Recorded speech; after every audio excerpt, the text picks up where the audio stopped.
Welcome to Hurrdat Sports Live. 12 to 4 out of the locker room. Dix with a great cut. Dix and one. It's a 14 to 4 run to start the second half for Creighton. Dix ignites the Blue Jays. He's got 17. First in double figures for the Hawkeyes. Mobley 3. Oh, it falls. Everything's going down for Ohio State. Two-man game, bounce pass, Binder throws it down.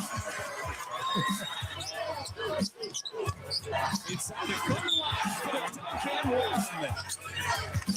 Mismatch here of Steinbach on Boyd. There's Boyd for three. Yes. Boyd puts it on the deck, lays it up, no good. Tap it and one. Bieliauskas. Down the stretch, defensively, that was a huge problem for the Boilermakers. Offense hasn't been a problem this year. Up inside, count that bucket of the foul on Singleton. Smith, for the triple. Oh, what a play by Braden Smith. Oh, my goodness. To the other end for two. Superman lays out. Good morning. Welcome in Hurrdat Sports Live, presented by NextGen Male Medical. That's DB. I'm Ravi Lulla here at Hurrdat Sports HQ. What's up, DB? What up? Not too much. How we doing? Good. I am clearly, right now at this particular moment, I'll give it about another 18 minutes, better than you. Why is that? Well, I don't have your congestion and your gunky gunk. Yeah, I hit a little nose spray right before the show started, so we're hoping that clears things up like a little bit. What are you, Primatine Mist? A little, who are you? What are you? What nose spray do I use? Yeah. I use the hardcore stuff. Just saline? What? Afrin. Afrin. Is Afrin pretty good? It's the best one, but there's some drawbacks. Really? Well, apparently they say you can become like addicted to it. I don't really know what that means. It's not like cocaine or anything. That's interesting. What do you develop an addiction to clarity? Yeah. So what they say is sometimes your body has a hard time clearing the inflammation by itself if you use it too often. And so you just have to keep using it you don't you don't think to yourself, ooh, what are the ingredients in Afrin? Yeah. You're not like, give me that sweet, sweet Afrin. You're just like, I can't breathe right now. Huh. That's interesting. I don't know. It's worth it to me because otherwise I can't breathe all the time. So that's kind of how I feel about melatonin, like taking it to go to sleep. Yeah, I don't do that just because it gives me weird dreams. Everybody says that, but I think it's not really everybody. I think it's just the 17 people I know that take it. Well, you got to understand, though. That's a pretty high hit percentage. Yeah, but there's a lot of other people in the world that probably take it. You know about like sample sizes and percentages, and I don't know. It's fine. Okay, it's not a big deal. I don't know if that's a big enough sample size. I don't know, but if you're batting 1,000 like that, you start to. Yeah, but it might just be the 17 people I know. It could be another, I don't know, 106 that are on it that I know that just don't talk about it. 109. So 17 out of 123 isn't a ton. I think it's still statistically significant if you're doing a study. 17 out of 123? Yeah. I mean, would that be enough to get the little words on the bottom of a commercial? I think it would be enough to be like, hey, yeah, for some people, this causes some weird dreams and stuff. Yeah. I don't know exactly what the medical terminology for that. I am in shadow in my room. And he take the love that I gave you. Isn't that lucid dreams? I have no idea what that is. I thought that was some more of your smushing music. I know you're not the one. I don't use that weird word. I don't know. So I just want to put that out there. I'm glad, even though you don't feel like tip top, no pun intended, up to snuff, or sniff. I am glad Auburn took an L, so at least you have another day of consternation and hand wringing. I'm gonna be honest, man. We're pretty close to like a full-on meltdown. Could you believe how many leads were blown? A lot of them. Just not safe. Not well. Also, just like not great basketball in a lot of those. Some of it, it's just pretty gross. Well, you're not going to get 23 turnovers like Arizona State. Well, I was just really glad that somebody in the Hurley family finally got what they deserved. Wow. Even though he appears to be nicer because his father loved him, I guess. I don't know. Hey, Shane, like right on cue, it doesn't take very long. Do you have that Hurley clip from ESPN Originals that I grabbed? I just But like, what is the worst thing that you'd say about me? You know, that I scream at officials, and every season or two I go a little too far. Sports are getting softer, and there's not enough people that are living and dying with every possession, striving, giving everything that they have to winning. Are you out on that? Yeah, because it's a total mischaracterization of how he acts. Shane, that's not really Hurley. Let me hear it. I think that's Hurley and how he thinks he acts. That's how. But he like, thinks what is he the acts. worst thing that you'd say about me? You know, that I scream at officials, and every season or two I go a little too far. Sports are getting softer, and there's not enough people that are living and dying with every possession, striving, giving everything that they have to winning. You think that's a mischaracterization? I think he's a full-on bully. I think he's trying to gaslight you gosh. into believing that he's not just straight up abusive of people. Is that what it is? Yeah, like imagine being like, if I was coaching a basketball team, or I don't know, let's take it somewhere else outside of sports. Let's say I'm a father of 2. Okay. Heaven forbid. But like, let's say I'm a father of 2. It's just not for me. Congratulations to everybody else on their kids and whatnot. Let's say I'm a father of 2, and I just every once in a while just scream relentlessly, berate my children. Let's say, I don't know, once every couple months. Just scream at them, go crazy, yell at them, call them names, bump them a little bit. Like, well, I mean, he may say that I bumped him, but I don't think I bumped him. I think I was just all of your games are on TV, Daniel. No. But like, what is the worst thing that you'd say about me? And so I like, imagine that is my scenario, and somebody's like, let's say, I go to court-ordered therapy, as he probably should, and they're like, hey, why do you do this? And I was like, well, I just care so much about their upbringing that I just can't help but scream at them and act like a horrible human being. Heaven forbid. I just care so much. That's idiotic. Being like, you know what well-adjusted people do? They don't scream at people because they care too much. I understand getting a little, up in arms every once in a while, but he doesn't scream at situations. He screams at people. I've seen it. I've sat behind their bench for years. He screams at people. He's not mad at situations. He berates and abuses people verbally. Like, I don't know what you want me to do. That's not basketball being soft. That's you being a dick for no reason. It just is. Like, I felt the same way about both. Shout out Afrin. It's the same But thing. like, what is the worst thing that you'd say about me? It's the same thing about Bo Pelini. Like, I thought he was a fine dude most of the time. The Team Jack thing was awesome. The cat thing was funny. Like, he seemed like somewhere in there was a good human being. But every once in a while, he'd try and hit a ref with his hat, and that's not cool.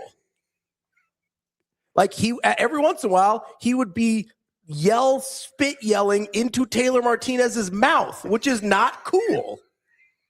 Like, that's not a way you should treat people ever.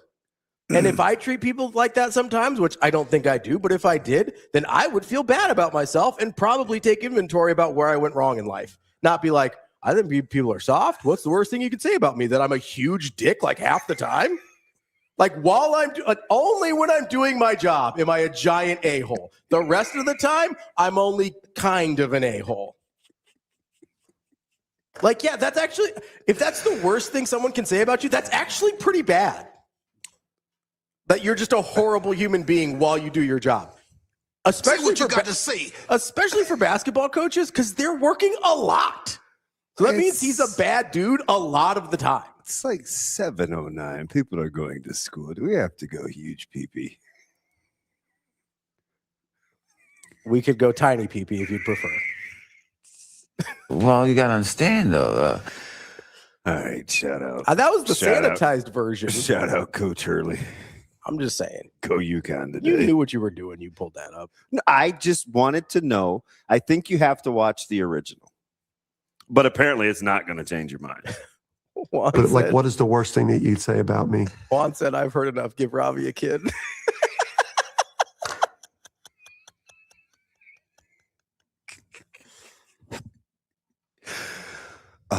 I don't know what I was doing. I'm trying to humanize you a little bit, but apparently that's not going to happen. You can humanize me in a lot of things. I'm very good at empathy.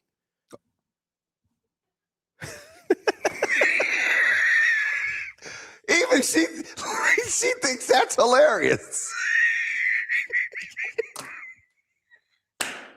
You can't even say that with a straight face. I mean it. I think this dude just said, I'm very good at empathy. I think I'm a very empathetic person. I think most people in my personal life would agree with me. Oh, okay. This is very... It was her laugh that got me. This time it wasn't at me. I think she about lost it right there. When you can hear somebody laugh through the glass. No, it's fine. I'm not going to throw anybody under the bus. I think most people, if you gave them some truth serum, would tell you I'm a very empathetic person. Is that the blue stuff? Whatever the glycemium, sodium, whatever. Act a lot like Afron? Or Afrin? Afrin. Act a lot like Afrin? Afron is the off-brand stuff. You get it like the Dollar Tree. It's Afron. Or it's the like all natural stuff. With a deadpan straight face. I think I'm a very empathetic person. I think I am. How late did you start watching hoops? I had to sit through that Carolina trash. End of Kansas TCU. I looked at the clock. It's like 10:30. I'm like, what's going on? Yeah. No, it was the late slate. There was about 4 games going on after 10. How about the whole 80-79 thing? And back-to-backers. Yeah, I mean, were you cheering your brains out for FSU? Not really. I mean, it would have been a wide-open ACC tournament. I don't care that much about how the ACC plays out. It's just, I mean, if I'm being honest, like, it's not like FSU's good. I'm not sure I'm enjoying your mood. I'm going to need you to feel better in a hurry. It's not like FSU. You're the one that started the Hurley thing. That's on you. No, see, the Hurley thing was 6 Big East games. Is this like a kid's chair? I don't need a Phil Jackson chair or anything, but no, I don't. The ACC is not terribly interesting to me. Like, it's the Caleb Wilson injury being out for the year really bums me out. I'm sure as it does you, because I think it kind of neuters a lot of that conference. I think Kobe is a little distraught over the injuries, not me. Oh, okay. Kobe's a Duke fan. He doesn't. I would imagine he's not distraught over Caleb Wilson being out at all. No, that's true. Right. I think he's probably all right. He's like, huh. I mean, no Michael Brown either. Oh shoot. Oh no. Oh no. No, I know Duke's dealing with their own stuff, but Oh no. Like, I mean, I don't think there's anything about this tournament that's going to tell me anything about the ACC that I don't already think is true. Yeah, just Ravi out on the ACC. Well, I mean, Duke is good. I don't know what they are with kind of the injuries they're dealing with. I don't totally know what to do with Virginia still. Meet Virginia. They almost tinkled it down their leg yesterday. That's what they did. Yeah, and I don't think NC State's very good. So NC State, I keep telling them, they're capable, right? They shoot a ton of threes. So high variance. At some point when they got a really high variance. North Carolina without Caleb Wilson is dramatically less interesting to me. Fairly pedestrian. And that's it. Do you like Miami? Not really. Louisville without Brown is kind of, we saw what that was yesterday. Miami's fine. I don't think they're special by any means. Like, they're not. Isn't that special? It's some crazy game. It's a good day. What do we have today? Today you got a heck of a slate, Ravi, because games start early again, which is ultimately what you want. We like early games. And you get Nebraska and Purdue probably during your, I don't know, you don't really cook, but during a lot of people's dinner time. Yeah. So you just have to decide, do you want your cheese and crackers and store-bought salami before 5:20 and have it out on the counter for your charcuterie board? Or do you want to... It's really more of like a pre-dinner thing. You're not like eating a charcuterie board for dinner. I mean, on a Friday night with hoops, it might be a quick. Oh, it feels like that's like an order pizza type situation, She's got some. Go ahead, Sash. You're chomping at the bit to go. You don't ahead want and to get order pizza? What do you? I'm never gonna say no to ordering pizza, but who full on shuts down a charcuterie board? I'm not saying shut down a charcuterie board. I'm saying that's not a meal. Sure, it is. Ravi. Girl dinner. I'm probably not doing a charcuterie board for dinner. Like, that's more of a little appetizer, a little snack. It's Friday. Big Gorton's or Van de Kam's fish stick guy. No. No. Famously not Catholic. That's a different part of India. It's really more of the Goa region was infiltrated by the Catholicism. Are you okay? Yeah, I'm good. I'm just, I feel like I should check on you. You know what you should do? What's that? We're doing this. I birthed this in the shower a couple months ago. I think I said this to you in passing. Okay. I don't know if you want to do it daily or like on Fridays, but since you're the king of 1 to 10s, yeah, I think we need to have a 1 to 10 segment of things that just drive you up the wall. So kind of like Pat's I'm over it. So you just want to rage bait me once a week? Like you just did with the Dan Hurley thing? I have them too. You know what? The easiest job I got is I have them too. Like I could easily spend 16 minutes on why they let people buy gaming cards and pickle tickets in the same line as you would pay for anything else at a gas station, which takes 27 extra minutes. Like, no, can I get that one? And I think I would go with 16, 47, whatever. Just do give me the random. My favorite is when, get your ass out of line. 4, 6. My favorite Go someplace else. When people are buying lottery tickets, but they're like, no, I need to pick the numbers. I was like, yeah, that'll give you a better shot. Yeah, there's plenty of meltdowns. Because although his today, I didn't. For you gym goers, like, do people wear jeans? Pat's over people wearing jeans in the gym. Who's wearing jeans in the gym? It happens. It is weird. Like, don't do that. That's you have lots of strong opinions. Full on psychopath behavior. Wearing jeans. I mean, just the chafing alone. Wow. Okay. What are we doing? Like, That's fine. Don't wear jeans in the gym. That is crazy person behavior. It's the first thing you thought of.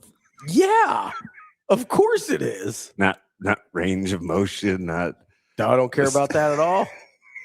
They make these really fancy jeans now that have a little spandex in them, so they stretch real nice. You know, there's a lot of things that range of motion is actually vastly improved. And I mean, listen, I'm wearing jeans right now. You know, and like I've got pretty good for me. My entire shelf just fell down. My range of motion, pretty good in these jeans. See, like, oh no, you know, like these are jeans, but look at these. Like I can do a full squat. See, it's definitely. We're gonna put this back together here real quick. That was a tragedy. I'm stuck on. How did you say it? Shaping. Yeah, I'll be honest. I had charcuterie boards on the mind. So it's chafing. It's chafing. I mispronounced it. I can own that. We're just gonna redesign my shelf here real quick on the fly. So, we lost Pete. At what point do you think our stream is like, what are these idiots gonna do today? I don't know, but did you see how good my range of motion was in these jeans? So that's not the part I'm worried about. I am worried about the chafing,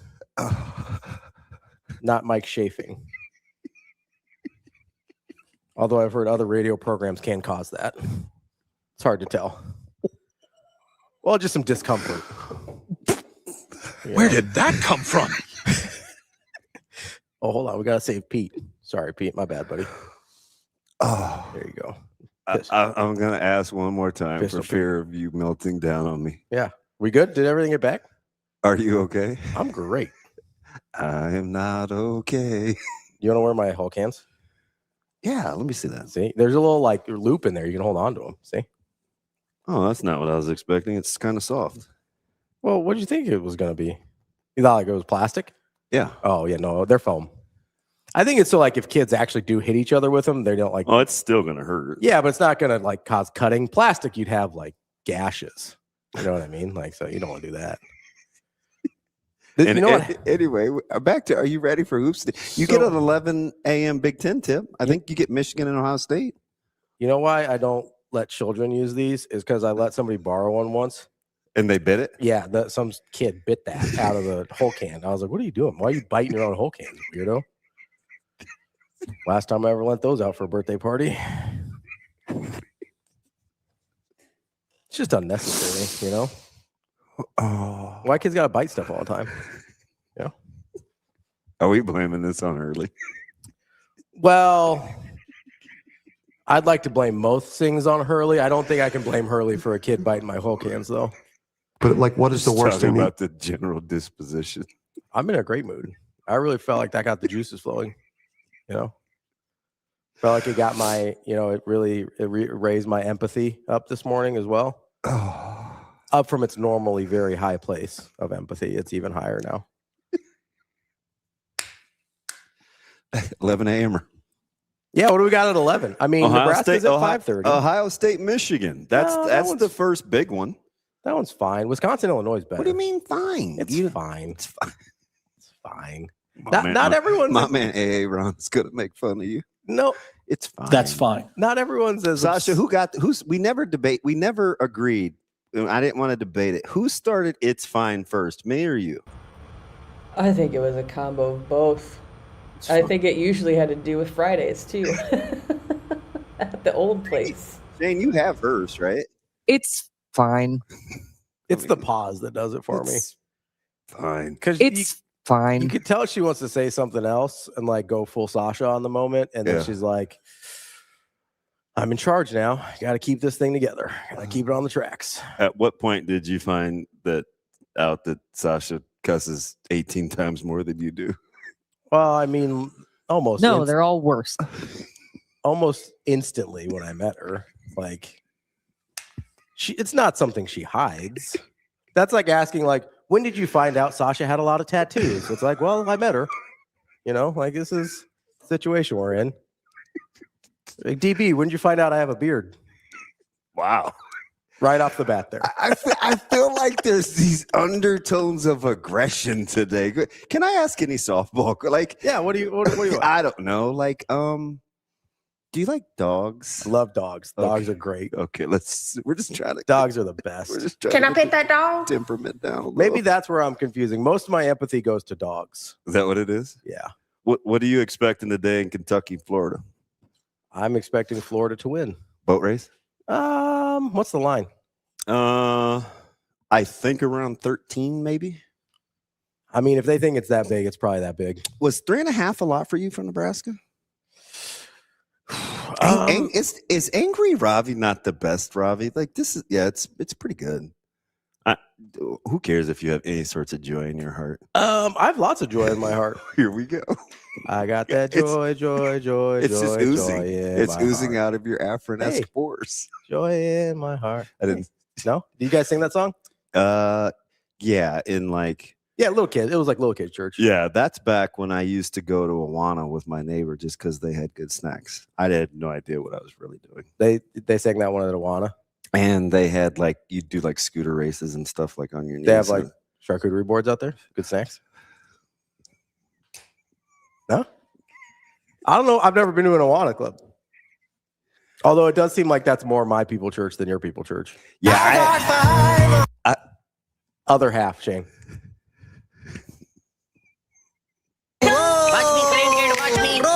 That's the same half. I really do have a good heart. I'm just smart-mouthed and a little mean. Yeah, that sounds about right. I can identify there. I'm trying to salvage this thing. I think it's going great. The 3.5 for Nebraska. That probably seems about right. Very, very naughty, Shane. Very naughty. That seems about right for I think what the perception of the two teams is. Yeah. I probably Purdue juggernaut. Terrible matchup. Whoa, it's the juggernaut. Yeah, for whatever reason, people just decided that Purdue is a terrible matchup for Nebraska, which I don't think is true. And I don't know. I probably kind of like Nebraska there a little bit. So, were you not? Ken Palm's got it at 2, so he's got that as high by 1.5, which is a pretty good. I mean, that's a pretty good spread. Yeah, I have to think about that for a second. I mean, I think Nebraska wins. I actually think it's a pretty good matchup for Nebraska. So if they can figure out how to not turn the ball over on their own a bunch, I think they're fine. Yeah.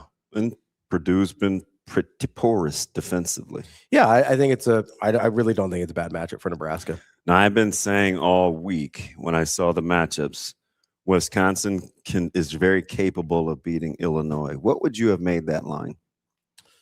Wisconsin, Illinois. I'd probably make it pretty small. Illinois favorite, like 2.5 times 3.5. It's 8. Yeah, that's way too high. Maybe could be a little. We just watched Wisconsin play yesterday, and they almost tingled it away. Yeah, I get that. Wisconsin is better than 8 point dogs to Illinois on a neutral floor, I think. Yeah, maybe winners is worth that much. I told you that line reeked. Maybe. I mean maybe the how was Washington? It was no, that should have been a double-digit line easy. I mean, team trap. Yeah. But you and B. Edward, you guys like that? No, easy money. I didn't say free money on that one. I didn't like that one. That one felt weird. Yeah. I did. Considering they just hammered him by 17. I don't really love it. He did nail the Duke Florida State line, that plus 17.5. That was free money, apparently. Yeah. Yeah, he's all over the Seminoles. As long as the juice isn't too high, that means I like it. I like it. He's a good time. He's a good dude. What would you make UCLA Michigan State? So this game is actually super interesting. I would make that pretty close also. I think genuinely think it's basically a coin flip game. I would probably have that UCLA. I'd make it less than what I would have made Illinois. I'd probably make it Michigan State minus 1.5. It's 5.5. Yeah, that's too high. Sparty. That's too high. You going to the gate today? To the gate? Yeah, the little kiosk thing. Oh, your little maybe $11 hairs. Maybe. Maybe $12 hairs. Maybe it depends on how the day goes. We'll see. Well, maybe. Apparently, you need some more Afrin and a hug. No, I just haven't decided if I'm in a betting mood today. Deep hug. No, though, just the mood doesn't always strike me. You're mad. It's like, do I want to make a little money today or lose a little money today? What do I want to do? I want to find something we can bet $10 over. Well, usually when I'm betting at, like if I go to Warhorse to bet, I usually am doing it as, hey, I want to spend a few hours here and watch games. I'm going to put some bets in. Oh, okay. So am I going to sit there and watch? Because I'm not usually going to go. Anything on the menu kind of like, you just like, ooh, I want to go have that.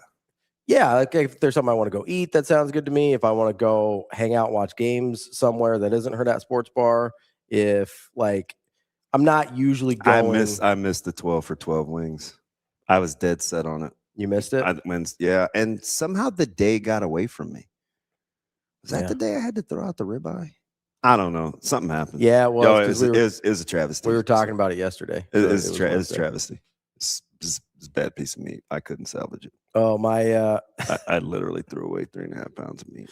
My friend that owns a restaurant here in town says he can help you out with that ribeye situation. He can kind of repurpose or like get that short. Like he can help you figure out, like if you have that same situation, how to get the best out of it. Yeah, like make it usable. So just tell him I had a little quitter in me that day. Yeah, I was very discouraged and I was overwhelmed by my feelings. So I jumped the gun. Yeah, and tossed it. I was so disappointed. It's all right. It's all right. It happens to the best of us. Ravi, I made like cowboy butter. Yeah. I mean, I knew I was in trouble when I took it out. I was like, yeah, this is gonna take some work. this is gonna take some work.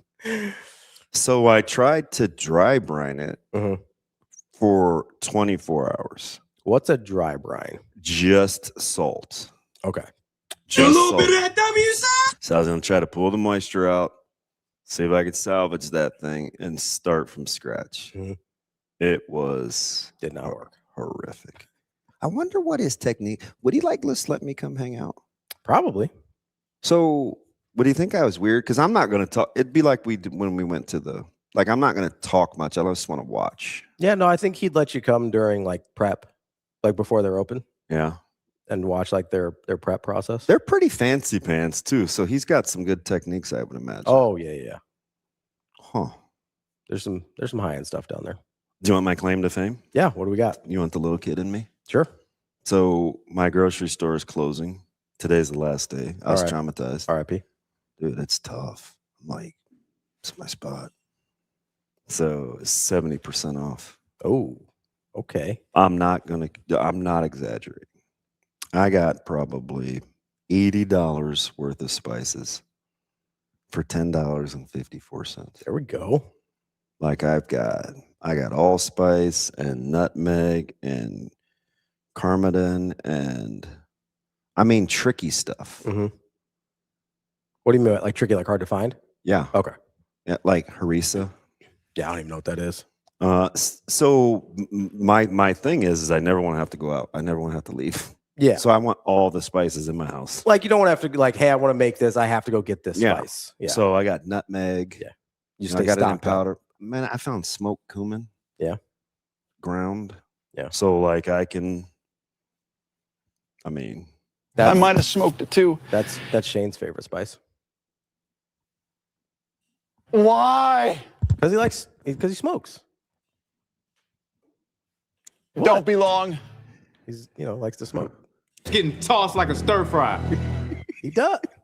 We see him out there every morning. I wondered when he was going to start getting under your skin. You've done a very good job of not addressing his snark this morning. Pissed down my leg and I injured the other one.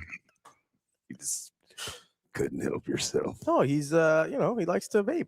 I still consider that smoking, personally. Vaping, smoke. It's the same idea. There's a smoke that comes out. Yeah. So I think that counts. I might have smoked it too. It's not old school, like with the cigarettes, but can I say this is tree of trust? Can we good? Yeah. So, I've been rewatching Peaky Blinders because the movie comes out next week. Yeah. And I will say that's the first time in my life, like watching those guys, I'm like, I kind of want to smoke cigarettes. Oh, they do make they it make cool. it look so cool. Yeah. So I think that's where like the smoking craze started with the Marlboro Man. Oh yeah, because they were just like, he just looks like the coolest dude. Yeah, he looks cool. That's why I smoke cigars. I saw Michael Jordan smoke cigars growing up, and I was like, that's the coolest man on the planet. I like cigars.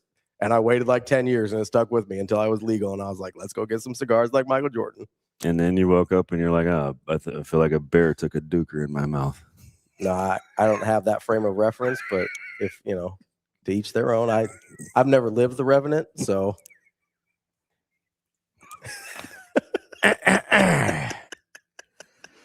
He was mauled by a bear. Well, I didn't know the nitty gritty details. Like defecate on him. He might have. You don't know. I don't think they showed everything. No, as a matter of fact, the scene was entirely too long. Wait, one of the most horrific low-key scenes in a movie. Yeah. It just didn't need to go 6-7 minutes. You're like, no, we're still doing this. Huh? And then the bear came back. I was like, chill. Like, easy, bud. The whole play dead thing didn't work. He's like, oh, good. Stop fighting me. That would when I imagine if he defecated on him, it'd probably be at that point. But KP says, damn DB, a duker? Yeah, it's like we did it for one of my birthdays. Maybe it was 30. And it was total trash. TK says, please fall back on your dare training, Ravi. See, my understanding was dare was more about illegal drugs. That's the vibe that I got. It was more like, hey, don't smoke crack, kids. I was like, got it. When we were doing... Hey, no meth, Ravi. I'm on Dude, it. meth wasn't... No, it wasn't. Meth wasn't cooked up, no pun intended. Meth wasn't... Meth wasn't birthed yet when you were doing the dare thing. Oh, yeah, it was. Crystal meth was big in the 90s. A bunch of songs about it. Well, you got to understand, though. I thought we had crack. Wasn't that the whole... Those are different things, though.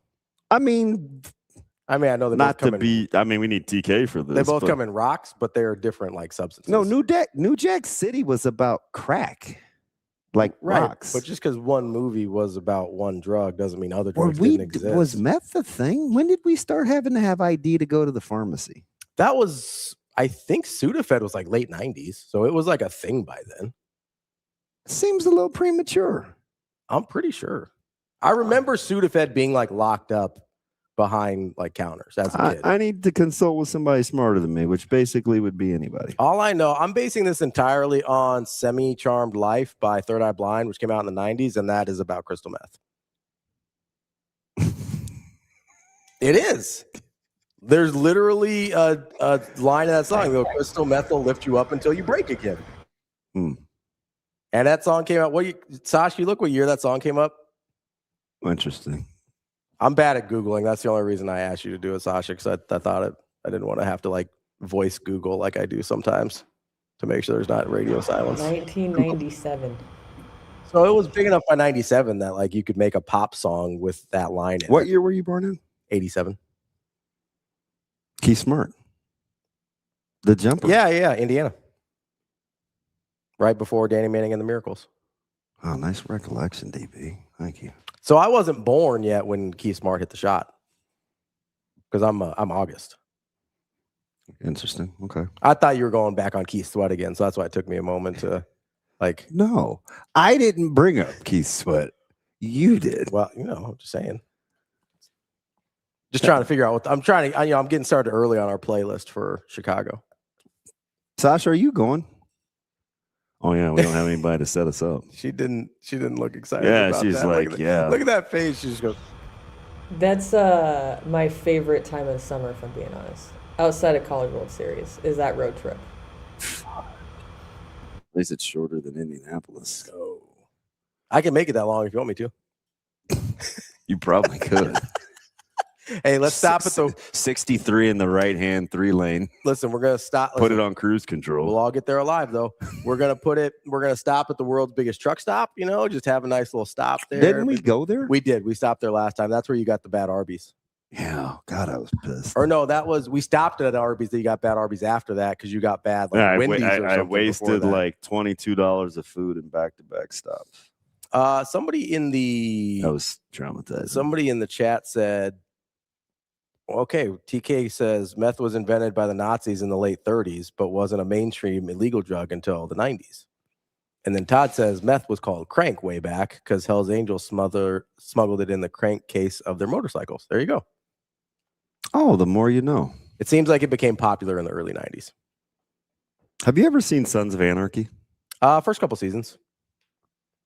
Got a little too stressful for me. I didn't like watching it. It's violent. Yeah, it was a lot. It was violent. It was a lot. But like week to week, I was like, because that was like back in the day when you'd had enough. I was watching it like live. Spoiler alert! Like setting kids on fire. Yeah, there was a particular scene with Gemma where I was like, I'm probably good. Oh, the Supremacist. Yeah, that was tough. I was like, I'm probably okay here. Like I don't need this in my life. Yeah, he paid the price though. Yeah, that's cool, but I still had to watch it, so. Didn't really help the trauma responses at all. It's just like, no, I think I'm cool here. Did you see the Get Back? Where he's in the bathroom with his son and he asked his son to leave so he didn't have to watch? No. I don't think so. Yeah. For when you said Get Back, I thought he was getting a tattoo and they set him up and he was in there with his son. And for a second, I was thinking, Jax was like, he's like, don't do this in front of my son. And Jax was like, get out of here, kid.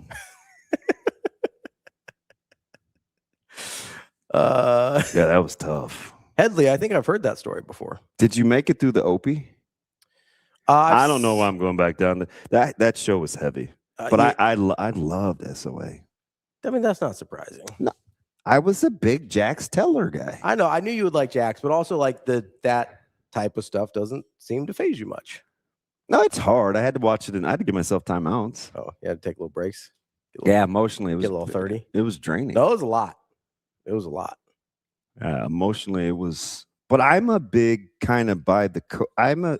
That's why I like Peaky Blinders. Yeah, you like people with like a code, even if the code is totally effed up. Yeah. You're like, as long as you can follow your effed up code, I'm in. That's why you like Dan Hurley. I just figured it out. By his own insane logic, he follows a code, and you're like, that's a guy I could ride with. Well, I'm over here playing by everybody else's rules where it's like, hey, maybe don't scream at everybody all the time. But you're like, what is the worst thing that you'd say about me? You're like, my man's got a code and I respect it. 6 Big East games. The easiest job I got is just. Now that's a good one. That's a good one. The easiest job I got is just who should play. I mean, if a guy's playing like you just want him off the court. Easy. I mean, I got nothing to say about that. That's true. I can't wait till you feel better. I've been there. You got a guy, you're just like, I wish I had anybody else I could put in there right now. Didn't think I bumped the ref. I thought I got close. Yeah, he didn't think he bumped him. Yeah, it's because he blacks out when he yells like a maniac. He doesn't remember anything. Like, we have cameras. It's okay. Quit doing this, Danny. What are you doing, man? It's all right. Thank you. I need that. Ken says Ravi coming around on her. No, just on that one particular thing, because I have been there where you're like, my God, there are 3.5 guys I want to play right now, and I am legally obligated to play 5. We have to get to the point where we can see St. John's and UConn in the Garden. No, you're exactly right. Yeah, I mean, I hope so. Otherwise it's terrible. Seton Hall may try to be a spoiler. Yeah, nobody likes Seton Hall. Dude, you don't like your boy Shaheen? He and Coach McDermott were yucking it up. Yeah, him and Hurley yuck it up too. All it tells you is like even people you like can have some bad judgment. Surprise, surprise. Wow. That's an important lesson to learn, you know. I've coached some real tough kids. I mean, really tough kids. I just cannot corral you. I'm elusive. It's impossible. You're just not gonna come around ever. On Hurley, probably not. Oh, I think just in generally speaking. Come around where? Where are we going? Don't come around here no more. Who is that, Shane? Tom Petty? Yeah, it's Tom Petty and Heartbreakers. Okay. Big Tom Petty guy. Mostly the petty part. Speaking of which, oh shoot, I forgot to block in Sipple. Oh yeah. Damn it. Just text him. Nah, because he gets nervous with us because he asked thoughtful questions. He doesn't like the last minute. He doesn't like the last minute interviews. I have not the foggiest notion, Robbie. Oh, that's when I asked him what day it was 10 years ago. That was the Steph Curry shot, Oklahoma City. Yeah, which was such a deep pull. It's one of my favorite. It's like one of my favorite sports memories. Just random. Nobody's going to know that, though. I thought that was an impossible question. I understand that he wasn't going to know it. I just wanted an excuse to bring it up. That's the only way I can. And I know you got that's a great question from Coach Barthel, but that's a stupid question. Notice how I have not said anything about that. Haven't brought it up once. It's a great interview. Coach Barthel, so I didn't know. That was the first time I talked to him. That was a great interview. So that was really cool because I didn't know anything about his personality except for what you see publicly, which is very different than I feel like the interview we had. I think that gave a window into his personality for a lot of people. Yeah, Kobe, that fire it's tough. It's very close to it's emotional. Watched it for a long time last night. Oh yeah. Yeah. Headley says if you can't get a hold of Sipple, you can always check the Applebee's or Chili's in that order. That's too early. Yeah, maybe. And he quit going through the McDonald's drive-through line, which is where he used to spend like 36 minutes of his first part of his day. How long did that take? How did it take that long at McDonald's? Well, he liked talking to the lady that gave him the coffee. Oh. He said she's very friendly, and he used to go there every single day. Yeah, I'm not a McDonald's. I was like, guy. So I was like, you're the reason. I said, you didn't go in. He's like, no, you just talk through the drive-through, just check on people, make sure their day's okay.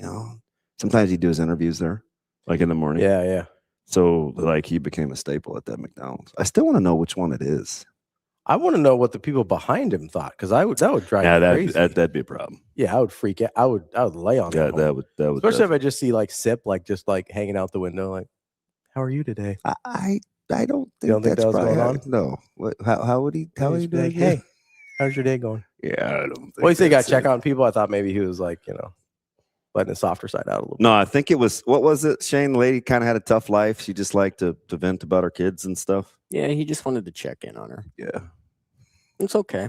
That's fine. I was just like, there's other people in line. You know what I mean? He was trying to be thoughtful. Okay, so be thoughtful to the people behind you. Don't mealy mouth me. I have a lot of empathy. This is the problem. I do. I just have empathy for the other people also. This is the thing that bothers me is we get a lot. You guys think I'm crazy. We get a lot of inconsistency here. with them, it's like, oh yeah, Dan Hurley's a great guy to coach Mac. It's like, well, yeah, but like, look how he acts towards, like, you think referees think he's a good guy? You think they're having a pleasant time every time they pull UConn on the card?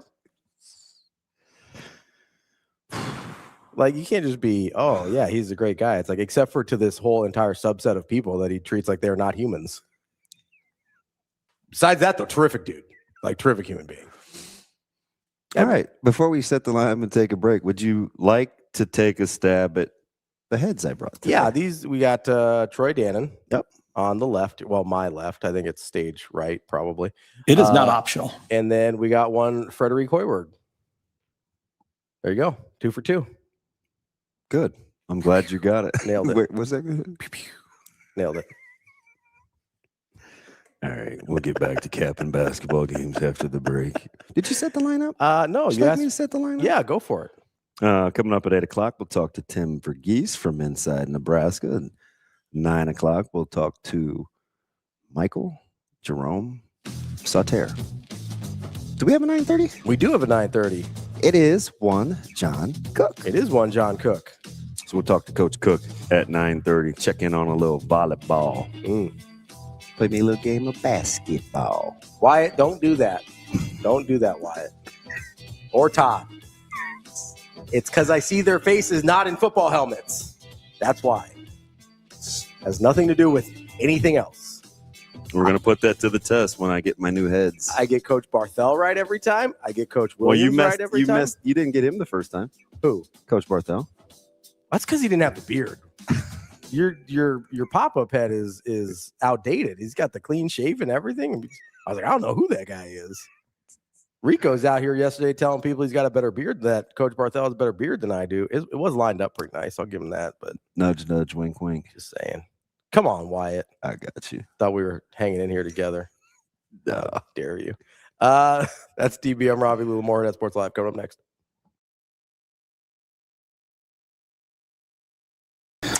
You probably have to ask him. I mean, I didn't see it that way. It was just sort of, I thought, a tough call. You know, I mean, for someone who watches as much football as me, it's, I think, the only time I'd ever seen that. They had one other instance, but at the end of the day, he was just trying to play hard. He wasn't trying to hurt anybody. He was just trying to, you know, a game that wasn't quite going our way early on. He was trying to establish physical dominance by hitting a player. They made the call. But you know what you hope is over time that. You know, when you're holding players and staff and yourself to standards, that they don't see it as punishment. They see it as corrective action, helping them get better. And you know, if you're able to stay a place long enough, that those messages kind of get passed on. It's like, hey, no matter how talented you are, you have to do things this way. And again, tremendous credit to Elijah. He's done that, and he'll reap a lot of the rewards this year, and then with a long NFL career afterwards, because he's got all the talent and he's added. We haven't done it. He's done the discipline and the accountability to get those things done.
Yes, it did a lot.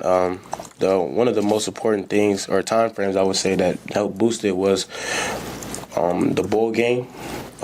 Just that those practices right there let a lot of people know that I'm here for a reason. I can play, and showing a new DC that, and we had some conversations, and he instilled a lot of confidence in me to get back to the player that I am. Just the physicality that I play with. Our whole defense plays like that, and that's one of the main things you need for a great defense. You need 11 guys that can tackle, that are physical, that fly around to the ball, and that are going to do their job at a high level. And that's what we've been preaching over and over again, and I fit that.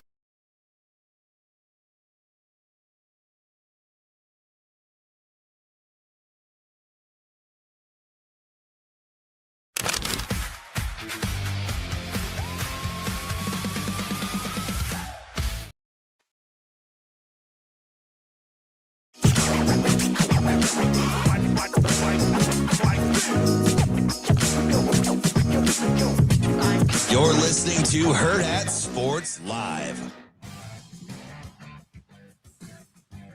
Welcome back, Hurrdat Sports Live, presented by NextGen Male Medical. That's DB. I'm Ravi Lulla here at Hurrdat Sports HQ. But you can find us next Thursday at our old stomping grounds, Hurrdat Sports Bar and Grill, for our watch party for the opening day of the college basketball tournament.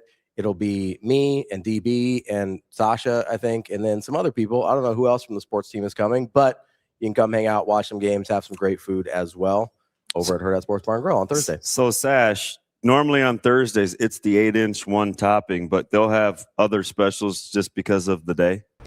Yeah, and I should today before the end of the show.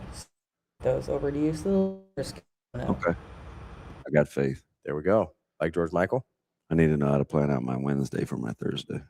What do you mean? Like what you're going to eat on Wednesday? Yeah. So you plan out what you're going to eat like 2 days in advance? Just a day. Oh. Like how does that impact? I'm genuinely curious. Like how does this? So like if you're going to eat, like what would you eat on Thursday that would impact what you're eating on Wednesday? No, what would I? Oh, it just depends on what I have access to in the sports bar for sustenance. And if I need to enhance or take away or from whatever it was that I ate on Wednesday. Gotcha. Okay. So you're like trying to even it out a little bit. Correct. Big balance guy. As we talked about with running backs earlier this week. And weather. I like 4 seasons. Do you like big hotel guy, huh? Or landscaping companies. I can't remember which. How do you like Darren Sproles as a balance guy? I like Sproles. I didn't love his style. I mean, he had great balance. Yeah. But it's a little easier when you're like really built close that low to the ground. Yeah. Yeah. Where I mean, were there are lots of guys with good balance. I mean, Mark Ingram. Where were you on Work Done? I have a mini crush on Work Done. Me too. Huge affinity for Work Done. Work Done was a guy that I love Work Done. Also a good dude. I couldn't believe how small he was. Oh, he's tiny. He doesn't even have a big frame. Like a lot of those short guys have like really big frames. Yeah. He doesn't even have a big frame. He got like Mike Anderson on this low shake route. And I'm like, that guy's teeny. That's impossible for a guy that Juan will be there at 11, bud, on Thursday. 11. Yeah. That's when the games start. I wanted to say no bleep, but I didn't. We'll be there when the games start. That's what I meant. There you go. Is that better? Well, it's your delivery. It's always your delivery. It's not delivery. Did I get to Oklahoma and Arkansas today? No, you did not. What do you think? Oklahoma and Arkansas. I don't need you to press buttons. I just need you to talk freely. I know. I just want to get a little. I don't want to get a little. I don't want to wait. It's okay just to have like an open onion. I mean, I don't think Oklahoma's very good. That's my. Were you surprised at how well they played against A&M? Or are you just out on? I don't think that was a boat race. I don't think A&M was very good either. I was surprised it was a boat race, but I wasn't surprised they won. What would you make the line? I think Arkansas is pretty significantly better, but they also tend to underperform a little bit. 7.5. It is 6.5. What about Seton Hall and St. John's? 4:30 tip in the Garden. Big East Conference semifinal. St. John's should be pretty heavy favorites there. 8.5. It is 7.5. What about Connecticut and G-Town? 100. Wouldn't that be something? They're just like, I would take that off the board. Like I wouldn't take bets on that game. It's only 13.5. Give me UConn. Like that's crazy. Here's an interesting one. Because this is a semifinal. What would you make Iowa State and Arizona? Oh, Arizona by 4.5. 4. What about Kansas and Whitney? Ooh, me likey. Sorry, I just thought my ooh sounded like Nick Baugh there. I would go Houston by, I think again about 4.5. 5 in the hook. Yeah, not bad. You one of those secret 7 that make lines? No. Although I think Vegas would go broke if you set a line at 100. Here's a good one. I wouldn't actually take bets on the 100. I just hope you know that. Tennessee and Vanderbilt. Ooh, we got Ament back, so that's nice. He's working his way back. It took him a second to get it going yesterday. But once they got going, I think they figured out that Auburn isn't very good. I just hope the committee figures that out. You're about to be traumatized. Yep, I sure am. I'm gonna say Tennessee and Vandy. I'm gonna say Tennessee's favored by 3.5. Vandy is a 1.5 point fave. I'm out on Vandy. Yeah, this is about 3.5, 4 weeks. I've been out on Vandy for a while. Yeah, I think. Yeah, I don't love Tennessee either, but I'm out on Vandy. I just don't like how they've been playing for a while now. All the way out the club, not having it. Can't have it. All right. Don't want it. Can't live with it. Can't win with them. All right. Do you like anything shaking up in the Big Ten at all today, or no? You think it's pretty standard? Let me take a look here, make sure I'm not forgetting anything. My recall on the game's schedule is not quite as good as yours without looking at them. Wisconsin. I'll be honest. Wisconsin, Illinois feels a little heavy. 8.5 feels a little heavy for me. That's one where I would look at it. I think Nebraska wins today. So obviously the points are a gift. Yeah, I think I've said this all week. I think it's true. I think Purdue's actually a good matchup for Nebraska. I genuinely do. Out of the teams you're going to face at this stage in the tournament, right? Like, obviously, you'd rather face just a bad team and be like, "Hey, free win." But if you're getting a triple bye, you're going to play a good team. I think Purdue was the best matchup Nebraska could get of the teams left. I mean, is there a team currently left that you would? I mean, Ohio State is kind of Ohio State, but is there a team left that is in kind of the caliber of Purdue that you'd rather face? No. Right? I mean, it's like Ohio State's not as good. I get that. I think UCLA is a worse matchup than Purdue. UCLA proved to be tough. That's a bad matchup for Nebraska. Like, I would rather face Michigan State again than UCLA. That proved to be pretty tough. I think Michigan State's a better matchup for Nebraska than UCLA. They're the only team that I think is maybe, and it's just mostly from a talent standpoint, a better matchup than Purdue would be is Ohio State. So, like, I'm good with this matchup. I don't have a problem with it at all. Wow. I think at worst it's a coin flip game, and that means I got 3.5 free points. I'll take it. So yeah, Illinois or Wisconsin plus the money, Nebraska plus the money. I wouldn't do Wisconsin money line. I would just do spread. Just going to take the 8. But I would take. If I could get good plus money on Nebraska, I'd take it on the money line. Yeah, your boy TK yesterday, I gave him a freebie with Ole Miss, and he's like, money line, and I was like, no, just plus the 6. And then they went outright. He's like, nah, I should have taken the money line. I mean, I get plus 150 for Nebraska. Well, that's a good scratch. Yeah, get a little plus money there. 3.5. 530.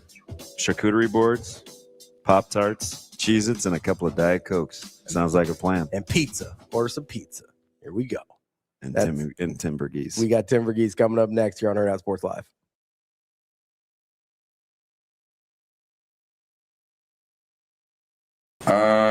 Shoot. I mean, my first year we got after y'all, and the second year y'all got after us. But really, just the motivation from the coaches.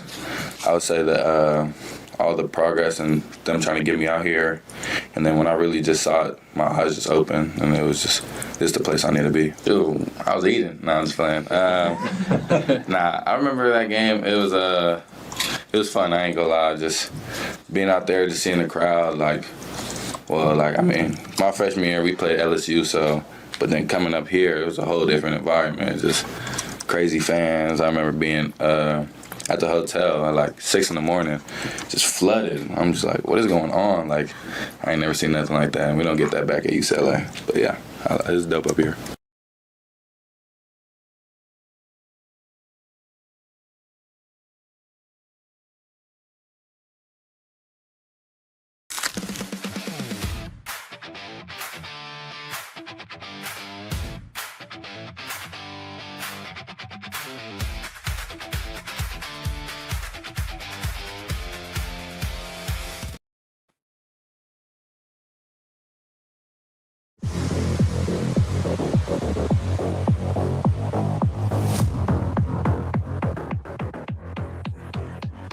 Welcome to Hurrdat Sports Live. Welcome back, Hurrdat Sports Live, presented by NextGen Male Medical. That's DBM Ravi Lulla here at Hurrdat Sports HQ. We're joined now by Tim Verghese from inside Nebraska. Tim, how are we doing this morning? Oh, Tim, we can't hear you. Oh. Do we have the mute on? Uh-oh. Oh. No, we didn't ask to hear from you, Shane. I got nothing here, Tim. There he is. I heard something. Oh, Yep. There we go. Okay. Oh. I mean, I was connected, but I was not. There you go. All right, we're in. We got you. How we doing this morning, Tim? It's kind of the story of my life, Tim. I feel connected, but I'm really not. There's something to that. How we doing? Good, man. Good. How were let me ask you right off the bat, on the heels of a recruiting weekend, because I think he plays a sneaky role from behind the scenes. Not sneaky according to you, because you've kind of talked about Coach Barthel and his multiple touches. Did you get a chance to hear any of the little sit down we had with him yesterday? Yeah. Was able to kind of listen back to that yesterday. Does that about who you hear he is on the recruiting trail and kind of behind the scenes, or is that about what you thought? No, I mean that it all tracks. I mean, based on what I've heard and what I know, he's a guy who, I don't think he gets his. I've talked about before. I don't think he gets his credit generally. I really think, like, when we talk about Chicago in general and how that's coming into focus now for Nebraska here in 27 with Trey Taylor committed and David Fuller-Runcho, the number 2 defensive lineman, emerging as a priority target, Quentin Burrell, and so on and so forth. Tavares Harrington, the safety out there at Mount Carmel. Like, they want guys in Chicago, and I mean, the reason they now have this opportunity to get into Chicago and they're being heard out, is because of, I think, Bartel's efforts since joining the staff and, the work of the staff as a whole, in getting them into Chicago. But EJ deserves a ton of credit for getting Nebraska's foot in the door. I think it's the best way to put it. Tim, as you kind of go through the recruiting weekend that Nebraska just had, I guess was there a consensus in terms of overall how it went, or was it kind of more individual case-to-case basis? If it was largely case to case, I do think if you're looking for a general, okay, like what was the commonality between everyone in town? I mean, I think the guys that were the massive amount of guys that were on the defensive side of the ball and then the offensive line visitors. I mean, you can really see where the emphasis is in this class and what they're trying to get through. I mean, the real emphasis, I think, in this class is getting some of their top targets around some of their best or some of their best recruiters on staff. They believe in Addison Williams. I think they believe in Jeep Wade. I think they're starting to gain some confidence in Dikeel Shorts as well on the wide receiver recruiting side of things. And so, I think they trust those guys with their evals and options. And I mean, I think I've said this in a few different places this week, but all the new assistants, Rob Orridge down to Jeep Wade, down to I think Roy Manning and Corey Brown. It's a new energy. It always happens when you have assistant coaching changes of like, there's an excitement around the new energy, but I mean, I think all the offensive line guys that were in town, that visited before, that have seen a game at Nebraska, that have, they see a difference in the way the offensive line is working as a unit, the way it's being coached from what they saw previously. Of the guys, on the defensive line who, I mean, David Fuller-Runcho, for example, never saw a game at Nebraska last year, but has an existing relationship with Corey Brown and knows what it looks like in terms of what quality defensive line play looks like. And he's excited about the scheme Nebraska has. I think I would say this to kind of close out, like one commonality from the guys on the defensive side of the ball. I think Nebraska really has something in Rob Orich. I mean, everyone raves about just being able to just talk ball with Rob Orich and they're excited about it. And it's at all three levels. I mean, you hear safeties talk about it, you hear linebackers talk about it.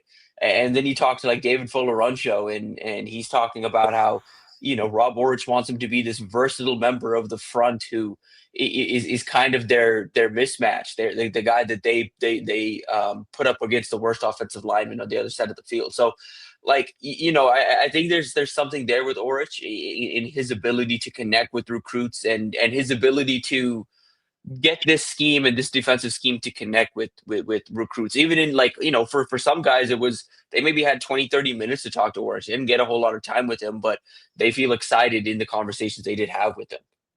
When you're talking about like just kind of the juice and what naturally happens with coaching changes, I think a lot of that is true, but sometimes there's those things that happen behind the scenes that we're not really aware of. I was talking to a couple of the D linemen last week, and I think one of the things that we don't see when we talk about like energy and new philosophies or just kind of the bump, the coach bump effect, new coach bump effect, is Corey Brown appears to be kind of instilling in confidence in his guys, kind of empowering them that they can do this thing at a really high level. I think it's kind of cool to hear behind the scenes that a little bit of the consensus is the newfound confidence that some of the young guys have just being around Coach Brown.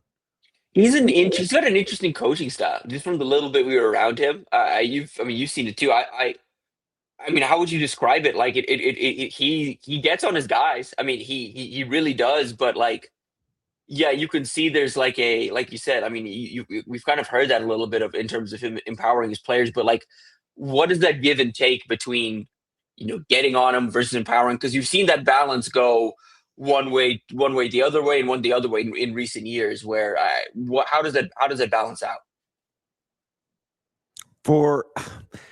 I think for those guys, the balance is, I don't know if it's, hey, we're getting back to, because I don't want to imply that they weren't learning fundamentals or the basics or anything. So I'm not really sure, but on how to explain it. But I think something happens, whether it's just somebody believing in you or maybe you feel empowered because you're being taught like the fundamentals. It could just be the focus on true interior offensive linemen. Those edge guys are almost never with them. They're certainly not in the meeting rooms. You saw how they practice separate. So I think a lot of it is not just his style in terms of he's a confident guy because he's good at what he does, but I think the guys are feeling like they're getting prepared to have the tools that they need to be successful too.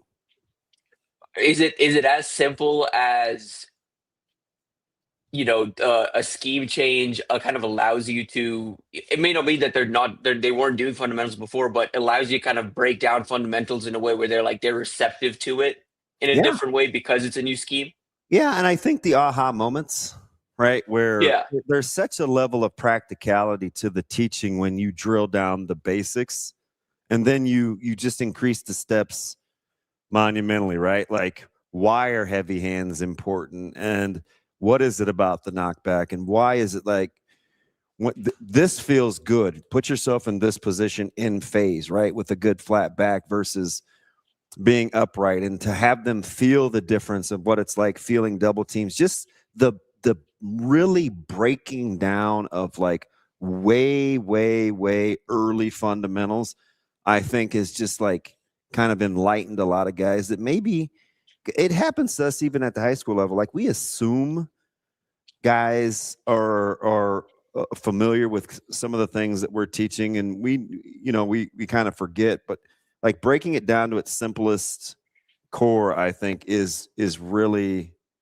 it just builds confidence. Yeah.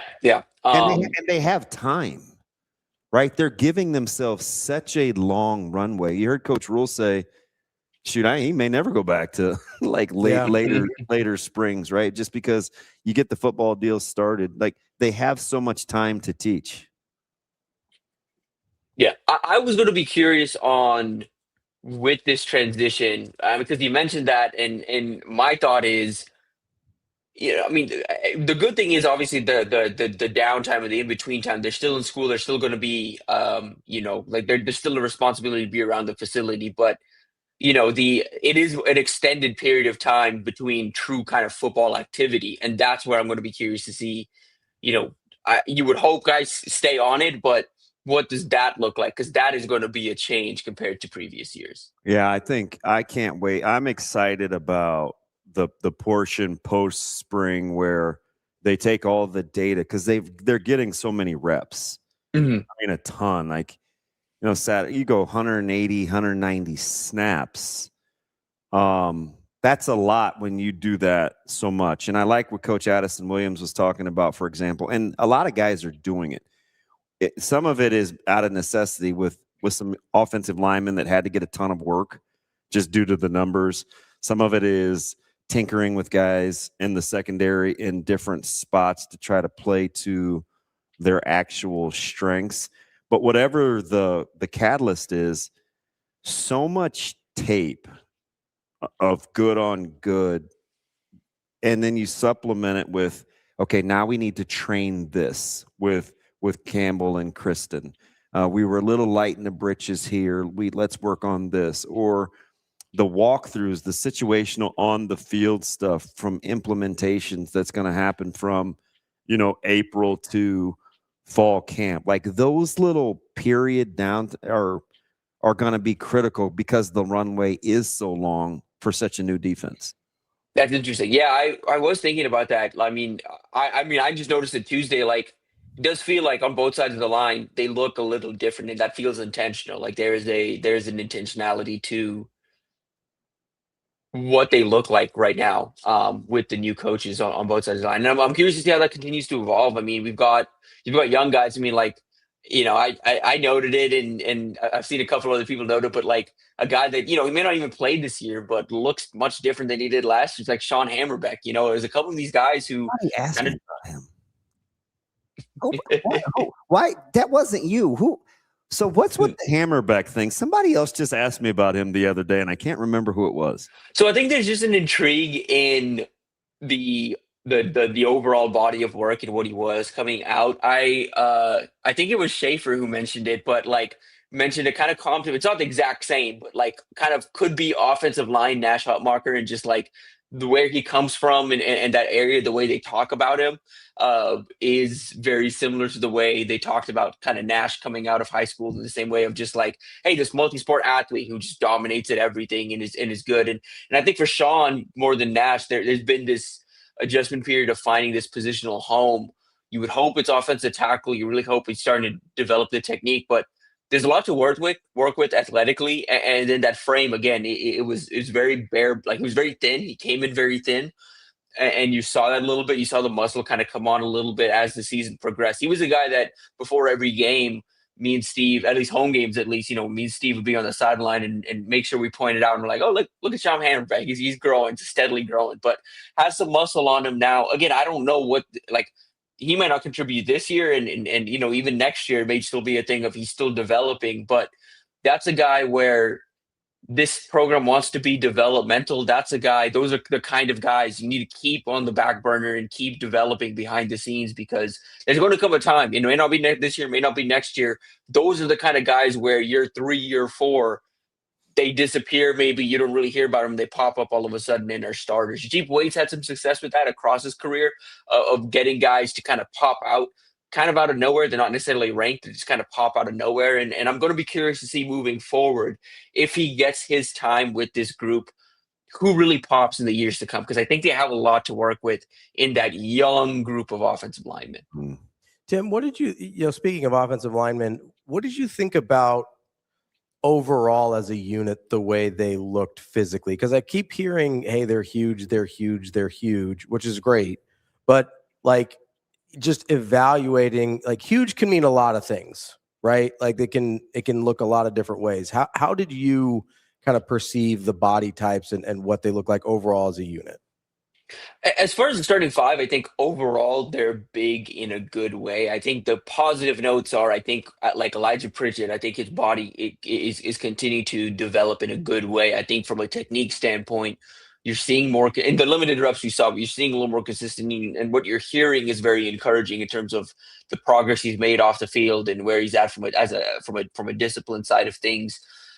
I thought, at least in the little bit we saw, I think I like where Paul Mabenga's frame is at and where he's at. I think him working next to Elijah Pritchett, between Elijah Pritchett and Justin Evans is good in my. But like I think that's going to be really good for him. The one I would say I'm still in wait and see mode, I think, is going to be Tree, because you see it really in person. I think there's Pritchett has some length to him. Claude Puma, of course, has some length. Claude Puma is nearing a 7-foot wingspan. Like, that is just, it's hard to compare with that. It's hard to, and maybe that's not fair, but in comparison, at least, you look at Tree's kind of length and it's just a little shorter. He doesn't have it the way that, in terms of wingspan, in terms of range, he doesn't have it the way I think even Pritchett does. I would even say maybe even Mabenga does. I think Mabenga has a little range to him, and Tree might not. And then his lower body, I think it's something people have pointed it out, but Gabe Moore as well. I think those two guys we talk about, kind of data and figuring out how the staff wants to reposition weight and stuff on these guys. Those are two, I would say, I think these next few months are critical in terms of how they continue to work on their bodies and convert them. With both of them, I think particularly their lower bodies. With Gabe Moore, and maybe even with Tree, they may just have like frames where it just maybe that's just what they look like. Like, you can't really do anything about that. But that was something for me. I think with Tree, I'm still in kind of wait and see mode, because the frame, just to be a tackle consistently, we'll see. I think I'm in wait and see mode. I like the tape. I think there's some good stuff on tape. I think he's powerful. He's got a lot of his just strength and like raw power is pretty impressive. But he's the one guy where I think I've got to see it to believe it at this point. When you're taking a look at the different body types, because you and I have been talking about the young defensive line guys that they're recruiting, and we talked about Fuller Run Shoe and some of these guys. Did you feel like, at least just eyeballing the guys along the D line, interior versus edge guys, that you get a clear picture of what they want to do? Yeah, I think so. And a Whittington and a Van Poppel and a Pet Shop. Like, is it kind of taking shape? It's taking shape. I would say, I think what I'm interested to see in is where they fit all these guys in, because they've put this together very fast. This is the group that, they found their value in the transfer portal. They've talked about how lucky they were or how they feel they're lucky to get who they got out of the portal. But, I still think from an ideal standpoint, this isn't maybe the ideal group. In terms of body types, they may want a different looking overall group, but I think they have enough to work with. What I'm going to be curious is is they've talked about this, like Riley Van Poppel's not going to do what Jasir Whittington does, and they can't play the same role. So how do you balance out all these different looking guys and guys that play differently too? You've got your Riley Van Poppels who can do certain things. You've got your Dylan Behrmans who can do a certain different thing. You've got your Tyson Terrys who can play a specific role. I think Malcolm Simpson's one of the more versatile guys in that room. I think. I don't think they're equal comps necessarily, but I think both Malcolm and Sua are the guys in that room that I think can move between 3 and shade and hold their own pretty well. And I think those are your guys where, if you just need like spot snaps, I think I trust those two. Even though it's sight unseen right now, I think I trust those two guys plus Riley Van Poppel at this point more so than what we've maybe seen from Jasir and Owen. But I think those guys are fully capable of being rotation. I just think with Jasir, again, not necessarily. He's so explosive. Yeah, He comes from good coaching stock. He certainly does, and I mean he comes from a program where they produce talent. Like that's a program. I love talking to guys from that program, and I've had the chance to cover a few of them because when I was covering A&M, they recruited that program. When I covered Michigan, they recruited that program. Now Nebraska, plucking from that program as well. But I just see the thing. It's not a wait and see because I know what he's capable of. It's just how does this fit in, and what does this look like on a snap to snap basis? Because I can see what this looks like on like a one snap. Okay, Jasir, give me everything you got. What that looks like. I want to see what this looks like on like across a drive. Yeah, I just envision him like, let's say, because Coach Orich he'll play with some two techs, right? But as long as if it's being taught, and I'm not exactly sure, but like let's say they're in twos, right? But they still have to own a gap. Like if they're working their way there anyway, as opposed to kind of reading it and seeing where that via the neck is. If I just have to get into a gap anyway, even from a two, like I could see Whittington really functioning at a high level doing that. Now he's probably not a guy that they obviously want to get doubled, right? Just because of the frame, but from an explosiveness standpoint, I could totally see where if you're just going to end up eventually gapping guys out, regardless of where they line up, like you're playing to a guy like that strengths because he is so twitchy. Yeah, he's a guy that I think like on some of that, like where you're crossing face, where you're stunting, looping, whatever, like you want him out there. I was going to ask all this. Do you think there's anything to? I don't think it was unintentional that he mentioned MJ Sherman and his impact on the run game. Do you think they feel they finally have someone that can replicate that and do some of that in Anthony Jones? I do. He's heavy. He's heavy-handed. I think he's tough. I think we've talked about it, like on this show, the importance of MJ Sherman. I think there's two guys we've lamented over since they left probably the most, and one was Bullock and the other was MJ Sherman, because MJ Sherman did a lot of the dirty work, but he had to learn to kind of do it, right? He just didn't come in as year one. We were getting ready to say, well, what about these guys from Georgia? Like we thought. And MJ Sherman left significantly better than when we got him. Anthony Jones has some of those traits. He's really tough to block. I think he's stout at the point of attack. I try not to like closet stalk, but I do watch body language, and guys talk to him too. So I think that's good, right? Like they're gleaning like some insight. It's not, hey, what'd you have for breakfast today, man? The training table was nice. It's more like, hey, man, when Luke gets his hands on you, how are you playing? It's just it's like good stuff. You know what I mean? So I think I said this maybe to you last. I think he's one of the new guys that is kind of flying under the radar in terms of the shine. Yeah, he's a UCLA guy a lot, but I don't think we talk about AJ that a whole heck of a lot. Yeah, it's because the production just isn't there. But you watch the tape. I think the tape's pretty solid. But yeah, he's a guy. I mean, he on Tuesday getting around the DNs. He's one where like the hands on the sled, they pop. Like you can. Yeah, there's some power in those hands. There's some power in that frame. And I think another thing, and maybe it's not, maybe it's just the state of like breaking things down and being where they're at, where, when you're in this, or you're still relatively in the early stages of install or whatever, like you are in this like information gathering and learning environment. Roy Manning has those edge rushers' attention. Like how much he just teaches. Dude, that was the thing. Like we were out there, they broke for water, and you saw everyone else kind of break for water, and they just kind of handed the waters around the DN group, and they all took a knee, and they were just kind of listening. And Roy's in the middle with, I think it was either Willis or Williams, and he's up there like right in the middle, and he's like teaching on him, and they're just listening. They're just working on stuff. Like they didn't leave him. Like I think there was 2 water breaks they took when we were out there, and they didn't leave him. They were just kind of standing there listening to him and at attention. That's impressive. And again, part of it is like I mentioned, you don't want to read it too much into this. We're still early in spring. It's install like there's a lot going on. It's a lot of just like trying to absorb and learn. So it may just be like a right now thing of these guys are just trying to learn and make sure they're on the same page. But that's interesting. I thought that was really, really interesting. The attention he commands from that room. Tim, when you kind of got me thinking a little bit when you were talking about how some of the other places you've covered recruit certain programs.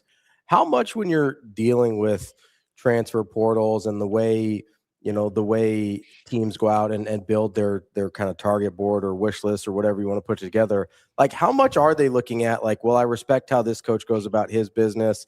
I want guys from his program, or, DB brought up, it seemed like we were kind of focusing on some guys from Georgia for a little bit. I think there were some connections there. Maybe that was wanting to be part of a winning program. Like how much is that part of the process as guys are going through it, or is just like, oh, this guy versus like, oh, this guy was a 4-star. Let's go try and get him. This guy was a 5-star. Let's try and go get him.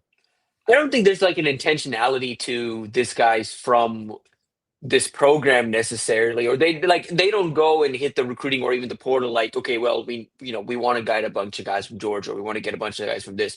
But I think it makes the eval and the ability to offer. I mean, Rule talked about this, but like, for example, he knows the kind of player he's getting when he goes to recruit a guy like Shiggs, who's from Irvington, a program where he's plucked talent from before, and he knows that head coach and he knows who developed him.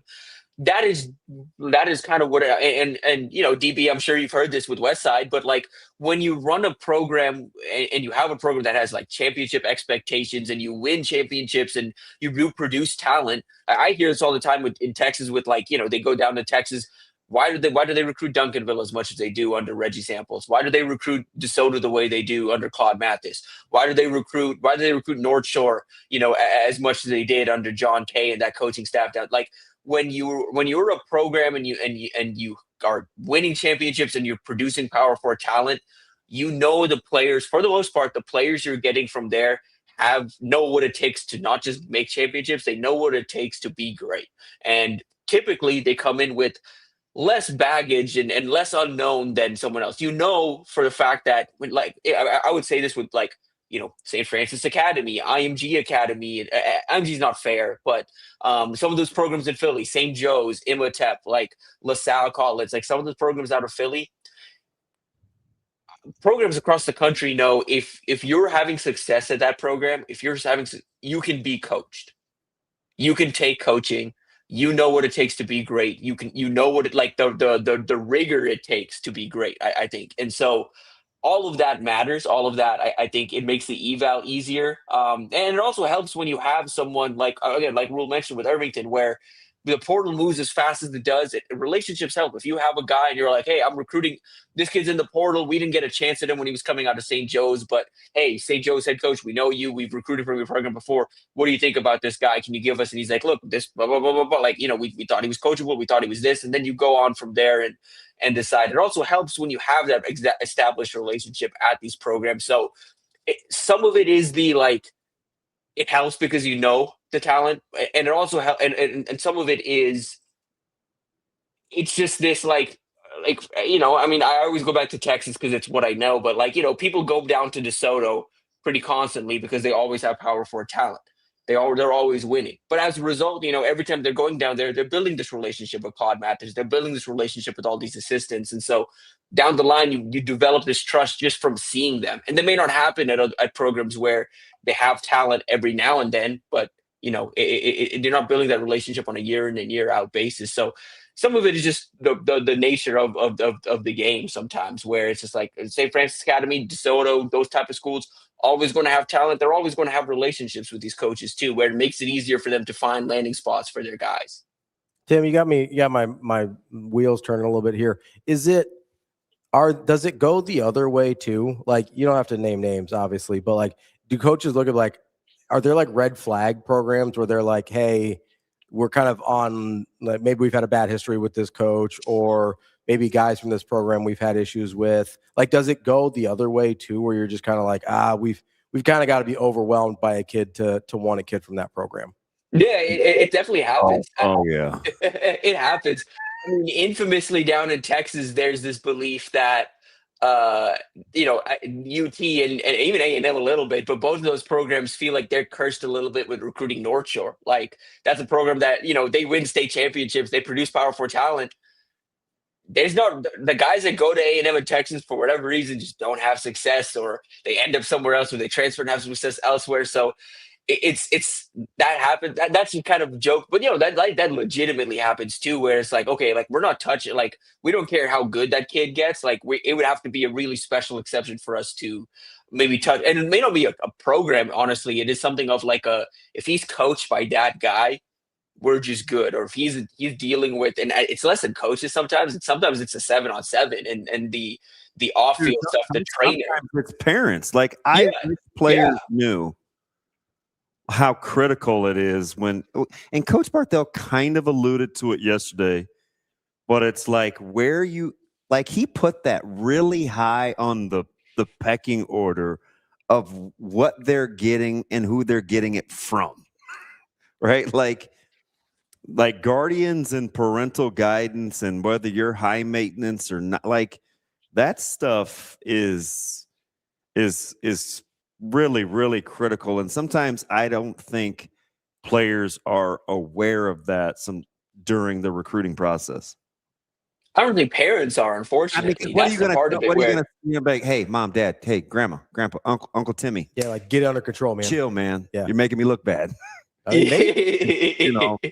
going to be like, boy, do you know how much money I put? Like, it's like, but somebody should tell them. I'm telling you, sure as I'm sitting here, it 100% matters.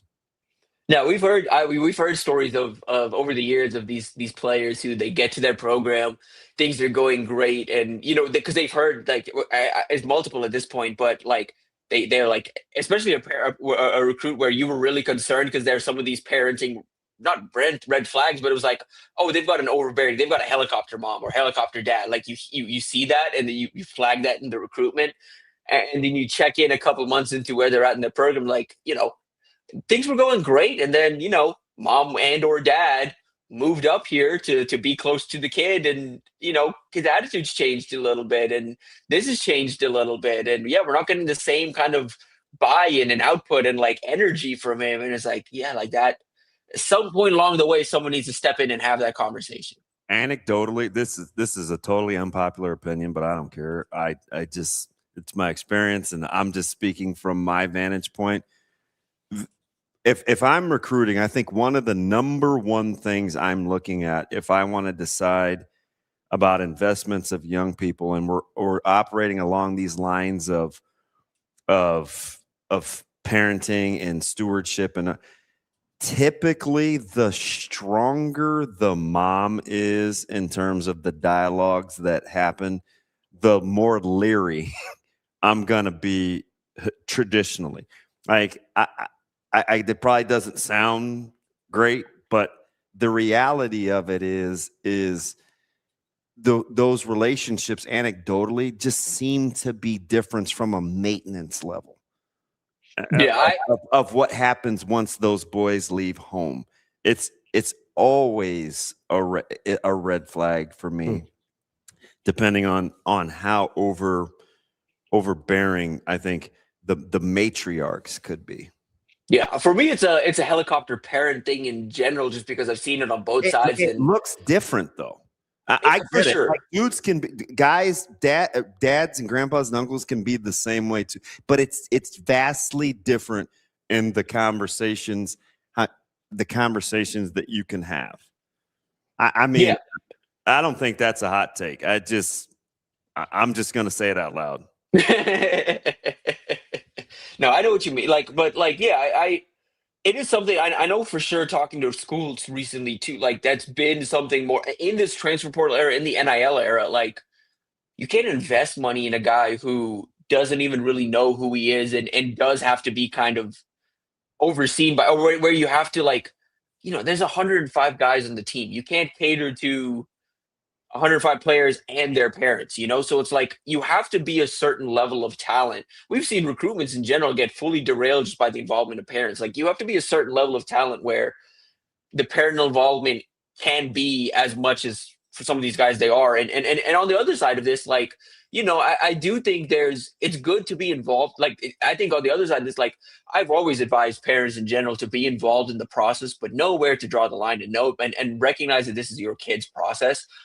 But at the other side of this, it's like, it is also good to talk to recruits and know that their decision-making process is sound based on the advice they've been given from people above them, but not necessarily that they're solely leaning on what the person above them tells them. Like, they have advice, they're getting advised by someone, but it's not the person making the decision. When you hear that, like, oh yeah, like, I mean, we had this it was a couple years ago with the recruit where it was like, I think it was public knowledge at the time, but like with Michael Terry, for example, like that was one where his parents handled the NIL side of things. They didn't really let him know the money side of things. They were like, make your decision and we'll handle the NIL side. Like, you pick the school you want to be at and we'll handle that. I don't necessarily know if that's a good thing because you're leaving him intentionally out of part of the process, but that's one creative way I've seen parents kind of attack this, where it allows their kid to make the best football decision for themselves and then they take care. But the thing is, you have to be a Michael Terry level talent where you have that leverage to make that type of decision and then have the financial conversation. I'm gonna be honest, I think if I was a coach, I would have a rule, like, at least as a freshman, like, your parents can't move here.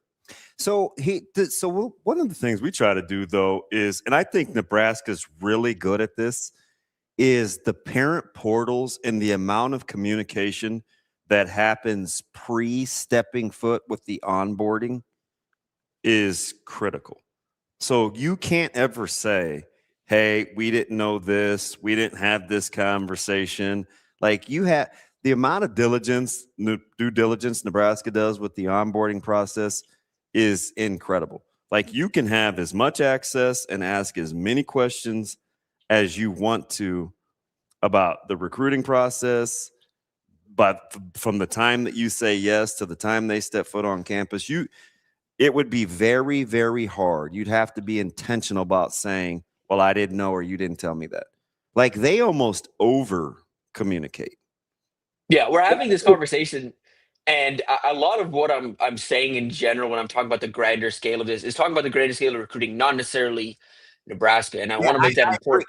I agree. And I want to make that important because I think around here, between media and fan base, there's this thing of like, they're not always like, Rule and his staff, they're not always like straightforward with us. They don't tell us everything. We don't hear everything. And it's like, well, that's not just that's to the media and the fan base. It is intentional. It is intentional that way. But it's not that way with parents, and it's not that way with players. And it's a reason why they've had as much success generally with retention compared to other programs. And it's why they've had, relative to the on-field success they've had, why they've been able to pull some of these recruits that they have, is because of that communication and the honesty they have. Like, they have Trey Taylor committed right now because of that. They've been able to keep guys in this building because they know exactly where they stand. Some programs don't do that, and we talked last year about, why did they play a spring game? Why didn't they do this? And Rule was like talking about, they didn't want people watching the spring game and recruiting their players and all of that. And there's some frustrations within the media and the fan base of not being able to get to see that, not being able to see these guys in a competitive setting. But it didn't matter to the players because they were getting competitive reps. And it also didn't matter to the players because they knew exactly where they stood with the coaching staff. And unlike other programs, it wasn't a thing where they were going to get thrown out there. And that's not to say every other program does this. There are other programs that operate the way Nebraska does. But I do think Nebraska does a really good job of letting players and parents know where everyone stands and making sure that communication is there to the point that there's no question about not just where you stand, but what you need to do to see the field or to improve your current situation. Yeah, I would encourage, and I would tell this to players, because a lot of times they don't have the courage to just tell their parents. But a lot gets lost in translation from the time that parents and guardians check in with their respective schools versus the stories that come from coaches to players by the time the players get it back to the parents. It's like sometimes kids just have to be able to say, hey, I'm not good enough right now, right? Like, they've done this, this, and this. Because sometimes you just want to say, well, come watch practice. Yeah, that's what it is. Like sometimes it is just like you're a freshman, you get to practice and you're like, oh, this is a different game. But your parents still has the idea of, oh, little blah, blah, blah was dominating on Friday nights. And like he's just gonna come in and dominate. He's like, no, come out to practice and see what this looks like. Like look at what the guys in front of me are doing. Yeah, the players have to be able to do a better job of being able to communicate to relate the information back to the people that they're talking to, because a lot of times we've also seen that with like position changes. That's where the disconnect comes from. We've also seen that with position changes, where it's like a parent's like, "Oh, I want my son playing this in college," and the schools will do that and appease them during the recruiting process of like, "Yeah, we're bringing you on as an athlete, or we're bringing you on as this," and then spring practice starts and they get put in the position they actually need to be playing. And again, maybe the players is fully open to it and fully receptive to it, but parent hears about it, all of a sudden starts pushing back. All of a sudden, you've got an issue. And he's already like, look, if this doesn't get fixed by the time the transfer portal opens in December, we're hitting the portal when it opens. And that's how all of a sudden a guy ends up. I mean, we saw this with an O lineman or a D lineman who was, how am I trying to say this? It was a two-way athlete who was convinced, whose parents were convinced he was a better D lineman than he was an O lineman. And it literally just took 3-4 years and transferring twice for him to realize, oh, I have a future at O-lineman. Like, I have a real future at O-lineman. That's our guy, Tim Verghese, inside Nebraska. Tim, great stuff. As always, we appreciate it. We'll talk to you next week. Appreciate you guys. Have a good weekend. Thanks, TV. That is Tim Verghese from inside Nebraska. We'll take a quick break. Be right back here on Hurrdat Sports Live.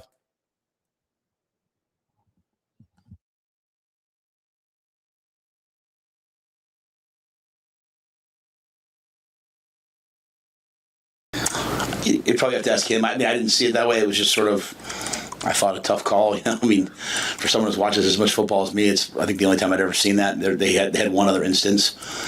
But at the end of the day, he was just trying to play hard. He wasn't trying to hurt anybody. He was just trying to, a game that wasn't quite going our way early on. He was trying to establish physical dominance by hitting a player. They made the call. But, what you hope is over time that, when you're holding players and staff and yourself to standards, that they don't see it as punishment. They see it as corrective action, helping them get better. And if you're able to stay a place long enough, that those messages kind of get passed on. It's like, hey, no matter how talented you are, you have to do things this way. And again, tremendous credit to Elijah. He's done that, and he'll reap a lot of the rewards this year, and then with a long NFL career afterwards, because he's got all the talent and he's added. We haven't done it. He's done the discipline and the accountability to get those things done.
Yes, it did a lot. One of the most important things or time frames I would say that helped boost it was the bowl game. Just that those practices right there let a lot of people know that I'm here for a reason. I can play, and showing the new DC that, and we had some conversations, and he instilled a lot of confidence in me to get back to the player that I am. Just the physicality that I play with. our whole defense plays like that, and that's one of the main things you need for a great defense. You need 11 guys that can tackle, that are physical, that fly around to the ball, and that are going to do their job at a high level. And that's what we've been preaching over and over again, and I fit that.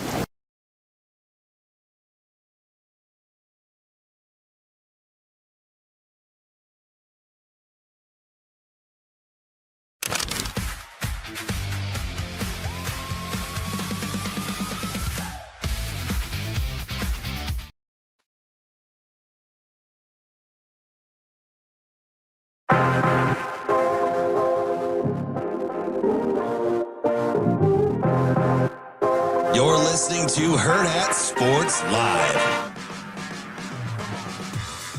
Welcome back, Hurrdat Sports Live. That's DBM Ravi Lulla here at Hurrdat Sports Bar and Grill, reminding you to call our friends over at NextGen Male Medical, whether you're man, woman, whatever it is, whatever you got going on, need some weight loss, need a little energy, trying to make sure you don't get sick, whatever it is, they can help you out. They got vitamins, they got peptides, they got weight loss, they got testosterone, whatever you can think of. They'll do genetic testing. They'll do a whole overall panel. They got you. Yeah, sleep tests. And listen, if you guys think it's easy, like just look at, I don't know, you certainly don't want to be like me, but if you're like, man, this DB, the last couple of months, squirrely, active, energetic, hopping fences. If you're like, man, what's going on with that dude? I'm just telling you, I'm not crazy. It's the people at NextGen. I mean, he is crazy, but it's different. I am. It's a different kind of unrelated. Crazy. Yeah. Right. All this newfound energy. He's a stander. He's hassling Ravi. Well, that's not new, but I think they're breaking down my mental tissue, though. We got to talk about that because I did give you a hug, and I would normally never do that. I just felt bad. So if you just want to feel better, man, about yourself, you're finally getting to be more like me. You're very empathetic. Yeah. Give them a call, 402-614-9700, or check them out online, nextgenmmc.com. You can schedule an appointment right there online. Asian Joe, who doesn't want to be squirrely? That's me, right? Squirrels are cool. Asian Joe's seen my bit forever. He knows this is just how I am. He's an OG. I'm dying to sit on the floor, but I think Sash might hit you. I'm going to be honest. Why is violence have to be? Oh, this is coming from. Never mind. Did you really want to answer that question? No. I'm good. I'm good on that. I get it. How are you feeling? How are you feeling about your boy Kyler Murray signing with the Vikings? You okay? Yeah, they're going to win a lot of games. Are you? Who's going to play quarterback for the Steelers this year? I don't know. Okay. I'm just because that's kind of who you were hoping for, right? Yeah. Was Kyler? Yeah. It seemed like it wasn't going that direction, but yeah. I mean, you've been talking about Kyler for a long time, though. For a long time, like way early. And I want to see if I'm right. I mean, that's a good landing spot for him. It's fantastic. It's probably the best landing spot for him. And like most things, I want people to just say my bad. I apologize. Damn, DB, you was right. Yeah. I'm just. How about Daniel Jones getting his money, dude? $50 million guaranteed this year. Yeah, and I think what is it on average? It's 44. Yeah, so he got about what he wanted. 88 over 2, which I mean, I'll be honest, for like 10 good games, that's not bad. No, that's a nice payday. No, I heard somebody the other day going into what you talked about last year about don't pay the quarterbacks. Yeah, how'd you know? Well, I just assumed because we were talking about big quarterback got paid. Yeah, because you had like a 7-day I mean, it was good discussions. I'm not gonna. Yeah, and I tried to take you in a bunch of different directions with Super Bowl quarterbacks, and there is, and in typical Ravi fashion, you'd find ways to come back to it, even when it was like long over with. I learned that from Kevin Kugler. Really? No, I was just making a joke because what he did earlier in the week. Funny. Catch yourself. He just kept weaving it in there, you know. Yeah, he's talented. No, I think the biggest outlier, or I think the biggest indicator of teams that can and can't win the Super Bowl are teams that pay non-elite quarterbacks elite quarterback money. Yeah. That is the biggest like filter disqualifier of teams that. And I think quarterback is really the only position you see that with where the market gets set and it's a little broken. Yeah. Like nobody else is paying a center Tyler Lindenbaum money. No, it's just like, hey, that was weird. Why'd you do that? Okay, cool. We're going to pay our guy normal money. Now, I do want, again, I brought him up because I don't know how much we pay attention to it, but like you can't pay Zion Johnson that kind of guard money either. No. You know, but I think teams are getting smarter with, well, that's what they did. That doesn't mean that's what we're going to do. You don't see that with quarterbacks, though. Quarterbacks, it's just like that's the going rate. Yeah, it's just like, this is the latest guy. I guess we have to pay $50 million for Tua now. So KJ, he's so polarizing. I think Purdy is closer to elite than not. I would agree, especially Purdy is fantastic. Especially in Shanahan's system. Now, to be clear, I didn't want them to pay him as much as they did. I know. I teased you. But they also didn't pay him what the going rate was. They got a little bit of a discount. But Kobe, I much rather. Why would I employ him? He's going to be subordinate. Insubordinate. I mean, as a subordinate is what I was thinking. He's going to be insubordinate as a subordinate. Yeah. Like I can't have him be the face of the front office. Like morale would be so bad. DB, how many times I got to tell you, you're going to get Aaron Rodgers and you're going to like it. Cole, you can't talk to me like that, man. I drafted you. Like I guarantee in your contract. And you're going to drive this Tacoma and you're going to like it. You just take this Tacoma. I mean, come on, man. No, I think Keljam, that's not true. We've seen guys not be good quarterbacks with Shanahan. You have to have a certain skill set to be good with Shanahan. That's just true. I wonder why we're so down on Purdy. Because he's not physically special in any way. Neither was Montana. I understand ain't saying that. He's winning 4 rings, but Purdy's good. I also don't look at a lot of the really, the guys we consider the best quarterbacks of all time. Is Tom Brady particularly physically gifted? No. Is Peyton Manning particularly physically gifted? No. Is Joe Montana particularly physically gifted? No. Those are 3 of the whatever order, 3 of the 5 best quarterbacks of all time. But I'll tell you who is. Who? Steve Young. Oh, 100%. He's got 1 ring. I'm just talking. I love Steve Young. Steve Young is my favorite quarterback of all time. I love Steve Young. He's incredibly physically gifted. He has 1 ring. Most quarterbacks, Kobe, are system quarterbacks. It's the one in which they're playing. Yes. I can only think of guys that can transcend whatever system they're in. I can only think of a couple, and I don't know if I'm right. I'm just off the top of my head. I can think of. Who are you thinking of off the top of your head? One is Mahomes. I struggle with Mahomes a little bit. The other, because of Andy Reid? Yeah. Again, I'll entertain it. This is just, and I think super gifted. And I think Brady is the other. Because he won in 2 different franchises. I agree. He won in multiple styles offensively. I think he can transcend system. I don't think he could have transcended situation, especially early in his career. I get it. Mahomes may be a little bit of a fire starter because of Reid, but he does do a lot of things off script. Sure. Yeah. Look at the guys that have done well with Andy Reid, though. Andy Reid's really good with that type of quarterback, with guys that can do things off script. I don't know. I mean, Alex Smith wasn't necessarily an off script guy. No, but he got the best out of Michael Vick. No, he got the best out of Donovan McNabb. I get it. And also, Alex Smith is a little better off script than we give him credit for. No, he's a heck of an athlete. Really good athlete. Pre-shattered leg. Yeah, and that was all in Kansas City. Was all pre-shattered leg. He was still relatively young there. I'm curious what you think about Josh Allen. Josh Allen is a guy that I think is pretty close to transcending system and situation. Yeah. More honestly, but I do think you have to let Josh Allen play a certain way. 100%, yes. But I don't think you have to be like, this guy works the best in this situation. This is where we have to put him. I would say, and I like Mahomes better than Josh Allen.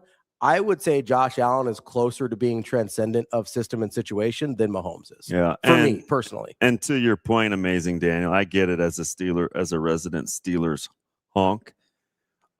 Very different offensive philosophies too. For who? Not just 2 different head coaches. For Roethlisberger? Yeah, for sure. Very different. Yeah. I mean, you got Todd Haley, you had Bruce Arians. Like it was.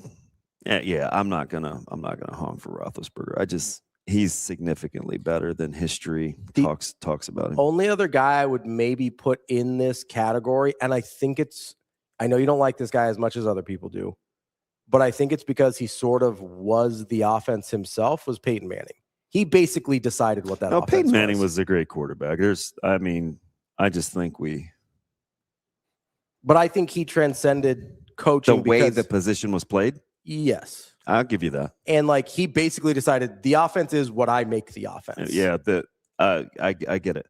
Because there's nothing about his physical tools where you would say Nothing special. Yeah, do what he does. Yeah. The mechanics. Nothing. I mean, this dude was just a process. He's just a ball player, man. But he was so smart. Yeah. So I'll give him credit for transcending situations too, because nobody talks about any offensive mind that Peyton Manning ever worked with. Who is the most physically gifted quarterback to win a Super Bowl after Mahomes? Physically gifted. I would either say Elway, but he was a shell of what he was. By the time he won it might be Steve Young. Yeah, I was going to say Young. It might be Steve Young. I was going to say Young. I would say peak Elway, but when Elway won the Super Bowl, he wasn't that guy. It wasn't with the huge arm and running around making plays. I know he gets the famous flip play into the end zone and whatever, but he wasn't the guy that he was before. Now, if you're talking Steve Young, maybe. I mean, Jalen Stafford's Hurts, super physically gifted. Yeah, but he doesn't have the whole mobility package. He has elite level arm strength. I would say the same thing about. I would say arm talent too, because Joe Flacco's arm strength, he doesn't have Matt Stafford's arm talent. If we want to make a distinction, I wouldn't say that's a good. No, I'm not gonna fight over that. Because there is different. Yeah, right. Like Stafford's better at making Jeff George had incredible arm strength. Yes, not great arm talent. So it's kind of dicey. Or and Brett Favre's probably somewhere in between. Great arm strength, pretty good arm talent, really bad decision making sometimes. Now he hasn't aged well. No, and I'm not a Brett Favre guy, to be fair. I will say this, and I was a huge fan. Peak Rodgers was a really good athlete. I was going to say Aaron Rodgers is probably one of the most physically gifted. I would say Aaron Rodgers is more. But I still would put Steve Young ahead of Aaron Rodgers. I think I'd put Rodgers ahead of Mahomes, though, for physical gifts. He was a better athlete than Mahomes, I think. Ooh. I think peak Rodgers is a better athlete than Mahomes. I don't know, man. Maybe that's a hot take. I mean, Rodgers was sweet. He did some sick stuff. Ridiculous stuff. But I think we're forgetting just 3 years ago, you were terrified. That's not because of all the physical gifts. Oh, yeah. You couldn't corral this dude. He was going to rip off a 25-yard run. Everybody was always open. You couldn't outthrow it. I don't know, man. I think we're sleeping on Mahomes a little bit. I think I'm just trying to give proper respect out. Gifted I'm with you. I'm with you. He was pretty sweet. They're at the very least in the same neighborhood. Yeah. I think. Let's take a quick break. We'll get to Mike Sautter down at. He's actually out in Chicago with the Big Ten tournament. We'll talk to him coming up next year on Hurrdat Sports Live.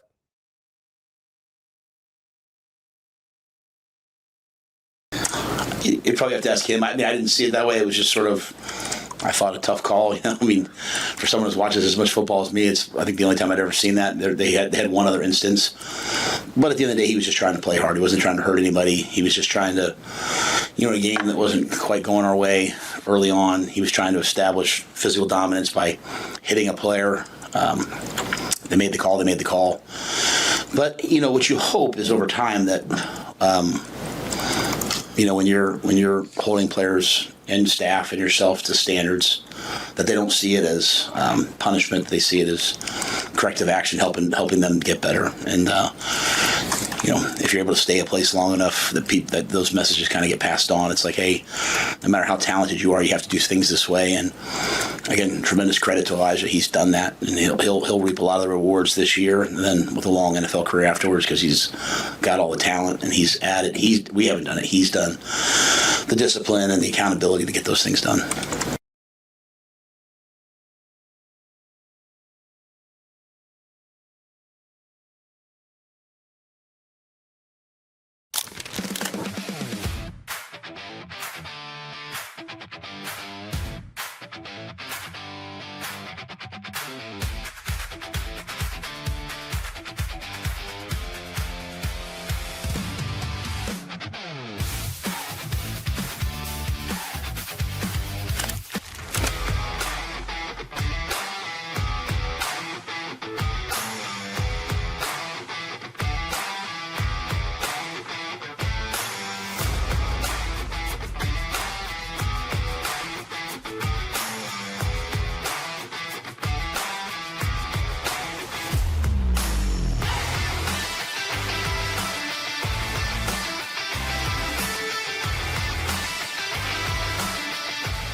to Hurrdat Sports Live. Oh, yeah, no doubt. No doubt. Mike Sautter. Yeah.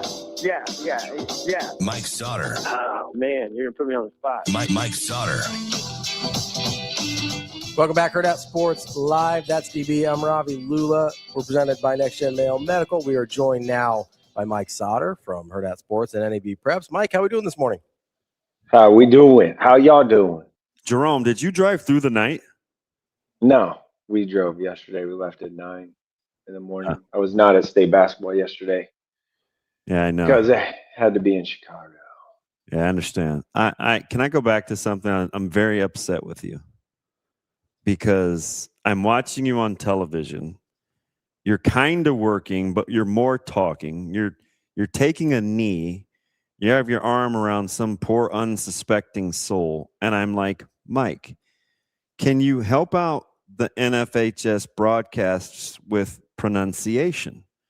Crickets, crickets, crickets. Mike, please go tell them that it's this and not that. Like, I'm trying to help out the young people. You inexplicably come back with, it's too blanking far away. I'm not blanking effing going all the way up. Like, did you find that necessary, Jerome? I don't think it was that deep. But they're up top, like in the concourse section, and I was sitting down by the court. And that's really far up there. It's not that bad. Yeah, it was far. Did it call for an expletive? Did I? Oh, yeah. I don't know. That's normally kind of how I talk sometimes. So. It's a fair point. Rico says you were helping him with his interviews, that you were being helpful. Yeah, I was giving him advice or what to do, or giving him an idea of where to go. That was very nice that as a guy that doesn't like his space violated, that you were very, I mean, it was this right here. Am I Rico? Yeah. Okay, tell me how to do it. It's like, hey. You gotta go. Who do I go talk to? Yeah, Jim Weeks? Should I go talk to Jim Weeks? Yeah, I don't know about all that. Big Auburn guy? But that was like your posture. I was like, I was being help. I was trying to be helpful. Team player. Oh, that'd be new. Good for you. Never too late to learn. Come on. What? No, really? You could be on my team. I got you. With Gino? Hey, Ravi laughed at me Monday. That's not a bad starting 11. For the situation we are in, we New York Jets, the only team I say we about, we don't say we about everybody, just the New York Jets. For the situation that we are in, we could have done way worse. So yeah. I'm fine with it. It's cheap. Like, he's definitely a bridge quarterback. I think everyone understands that. You could be a 58-year-old quarterback to be reunited with his coach. Yeah, good luck with that one. So, jeez, I think we went down that road. Now it's just a me thing. I am like, nobody wants to. I think people don't love Aaron Rodgers, and so it's just easy to pile on whoever's team he's on. I think it's an Aaron Rodgers problem, not a you problem, DB. No, I think the way that both you guys treat me needs to be addressed. We tried that. Good luck, man. I'm done with that guy. It's terrible. So what are you expecting today? A lot of shaky hoops on Wednesday before we get to Nebraska. What are you expecting today? Who settles in quickest? It wasn't little lackluster unless you're probably a Titans fan. Yeah, Westside obviously escaped. That's like the easiest way to say it. When you're down 18 with 3:57 left in the third quarter, to come back and win shows some crazy resolve. I mean, their body language was down. It wasn't really great. Nothing was going great. And then they got enough stops, obviously. And to his credit, he shook the lineup up a little bit to try to start with getting some stops. Yeah, and like, it was frankly, if Westside would have lost that game, it would have been pretty disheartening. Like, to be honest, there's just no way around it. And Coach Simon just kept his cool. Like I kind of watched mannerisms and stuff, and he was just calm. He didn't get too like, oh my gosh, we gotta. Da, da, da. No, he was just kind of like, okay, like we're gonna. Like his body language was great and just kept steady Eddie. So, to his credit, that's where that goes. And Southwest, though, man, like Dakari Wilson had a heck of a game the other day. Mm-hmm. And the Twins are just a nightmare to try and guard. Now, size-wise, it's going to look like a Division I team versus a JV high school team. I mean, just the size difference. We saw it the first time they played. It was the clear-cut thing. Yeah, and that's going to be something to obviously look up. I mean, Westside's not going to lose the rebounding margin like in this game. It's just a matter of can Southwest make enough shots from distance, because even if the Twins are really good at getting to the basket and really athletic, but Westside has not just Will Preston, but like Emery Geddick is a shot blocker, can be a rim protector. And they got to get him going. He's kind of the key. Preston's gonna do his thing. I love him because he's consistent and he can protect the paint, and I think he needs more paint touches too, like at least just to draw guys, because he's so he's capable, right? I just think he needs to be empowered. But Geddick's the guy I think they got to get going. Yeah, he when he's going, it certainly opens everything for everybody else. Like Donnie Barfield Jr. can slash the lane. Like you kind of look at it and just like get him the ball in the post and let him make good decisions. If I'm Barfield today, he's got to be the Windex guy.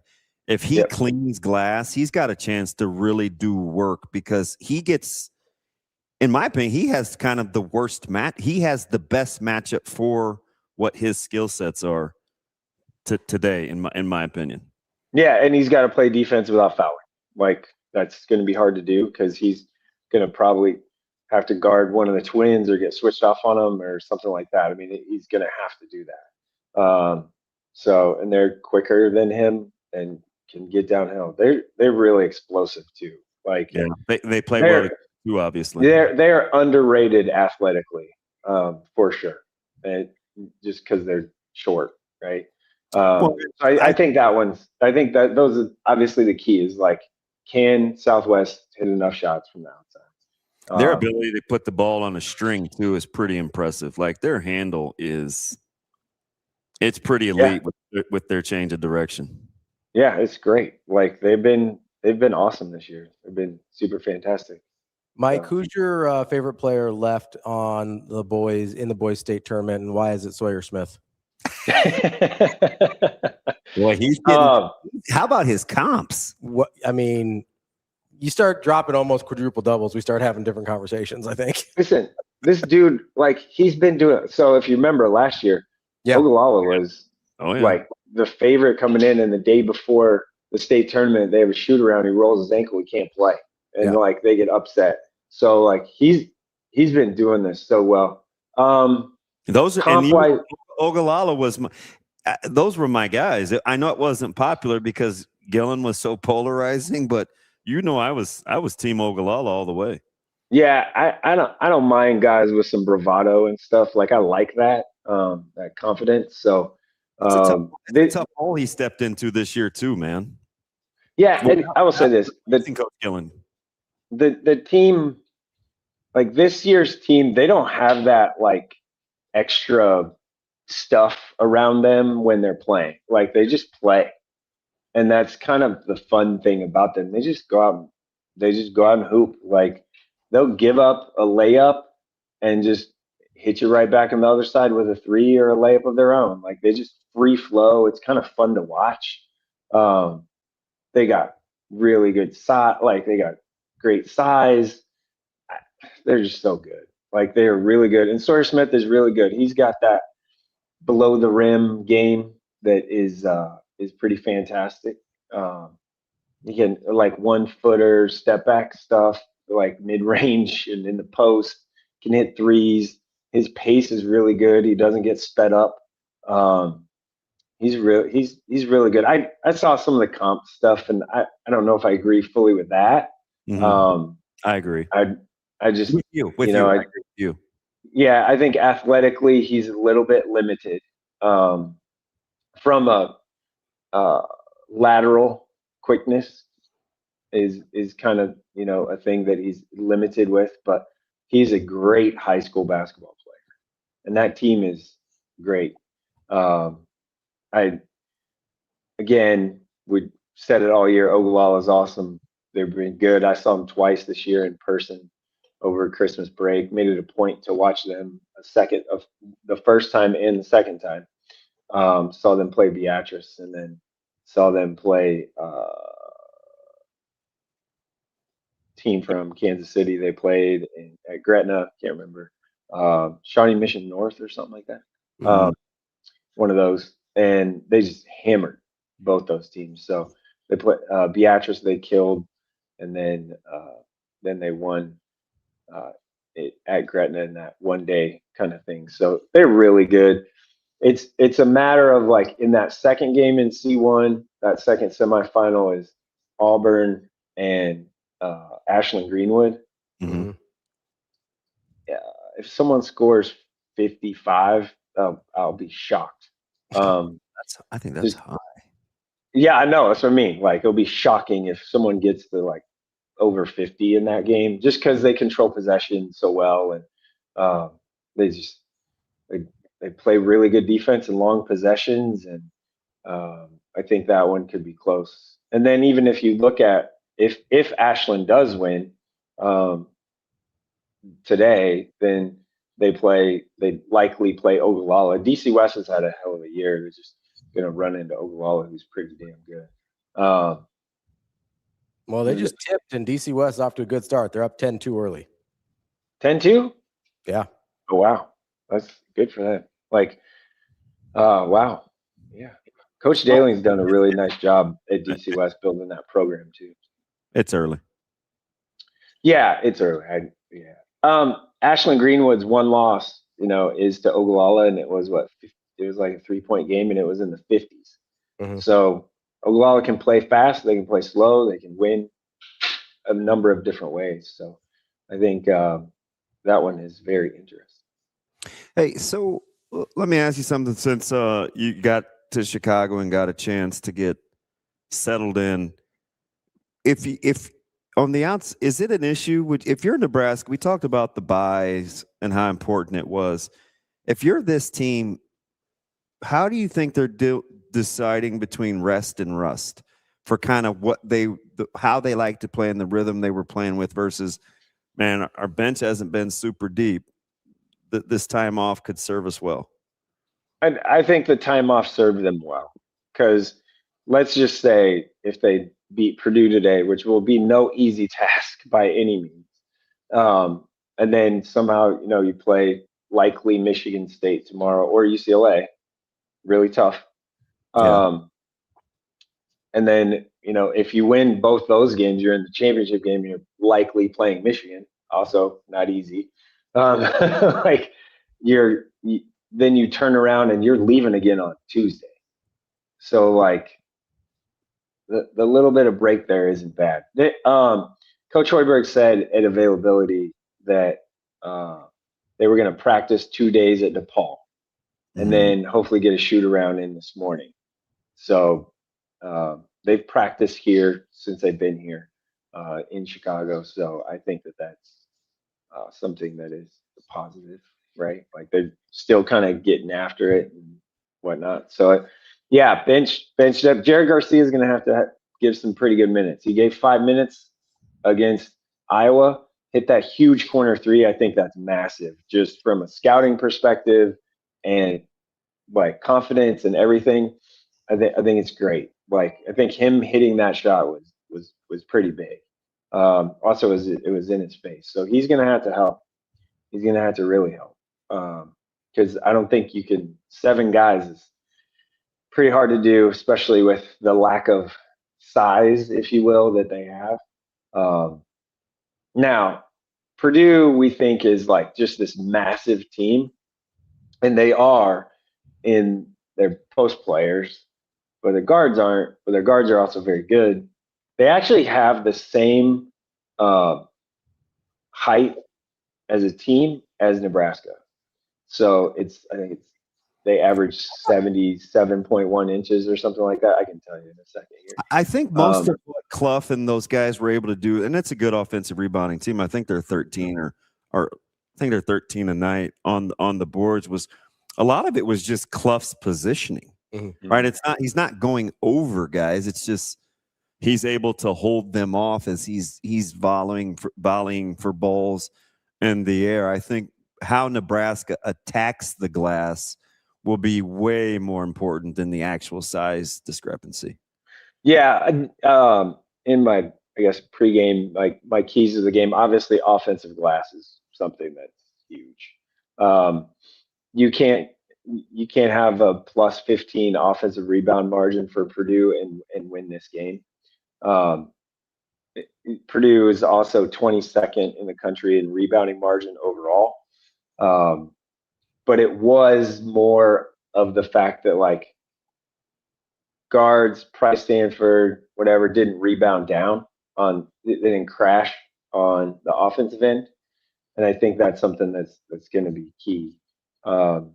Obviously, like that's like the most like glaring obvious thing. So the rebound down thing from the guards, Price, and the wings in particular, need to help out because Rink is massively strong. Like he's one of the strongest guys you'll find, and if his positioning's right and can clear people out is a factor. Also, Rink's 3-point shot ability to pull those guys out is a factor. They don't block shots. Purdue doesn't block shots at this massive high rate. You know, despite the fact they have 2 7-footers and Trey Kaufman and a lot of size, they don't block a lot of shots. Rink was 4 of 7 in the first time they played from 3.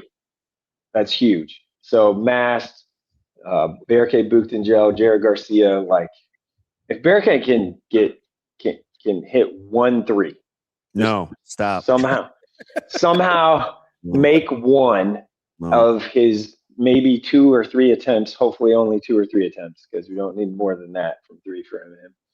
That'd be big. Just from a like, oh, now I got to guard him, kind of thing. So nobody's gonna think that, Mike. I know. Trust me, I know. He's like nobody's gonna think, oh, now I've got to guard him. I think if he makes the first one, they're gonna be like, please, sweet, take more. I mean, yeah. No, I'm right. just it's 21%. Yeah. Like that's not. Yeah. That's just not gonna change. Let's just not even attempt it, right? Like I'm with you on that, but I just am thinking of ways that this can happen. So obviously turnovers and points off turnovers will be huge in this game. Listen to this.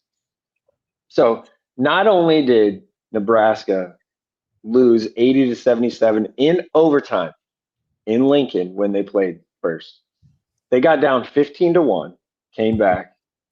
They were down 46-22, less than 2 minutes into the second half. Oh, I remember. And came back. And they lost by 3. So when I say turnovers and points off turnovers are a key, remember they lost by 3 points. Purdue's points off turnovers were 19. Nebraska's were 16. That's 3 points. They lost by 3 points. Mike, when you're looking, go ahead. No, okay. Just real quick to that. So Nebraska has been even on the boards last couple out, UCLA and Iowa. Opponent specific or just more attention to detail as they get ready to take on Purdue? Because the rebounding thing hasn't been as big of an issue, like let's say as much as turning the ball over. No, yeah, it hasn't. They've turned it over. Nebraska was the first time they played Purdue. Nebraska's turnover rate was 10th in the country, something top 10. I think it was right at about 10. That was February 10th, so I don't remember off the top of my head. That's pretty phenomenal. And today it's like 50th. Yep. So like you can't, like, that can't happen, right? They're 34th, sorry, in turnover percentage. So in a month, they've really, it's really been escalated as far as the turnovers and non-steal turnovers. They've had some pitchy woo-woo, just throw it out of bounds type of stuff. Wait. So, Who? What's his name? Pitchy woo-woo. Who's Pitchy Woo Woo? Well, Pitchy Woo Woo. you know, the non-steal turnover guy. Oh, Pitchy Woo Woo. Yeah. I think I may add that to the lexicon. It's a little pitchy woo. Is pitchy woo like all encompassing, or is it just the turnover guy? It's kind of all encompassing if you're just throwing the ball. That's how he described 6-man football to me once. He's like, it's pretty pitchy woo woo. Pitchy woo woo.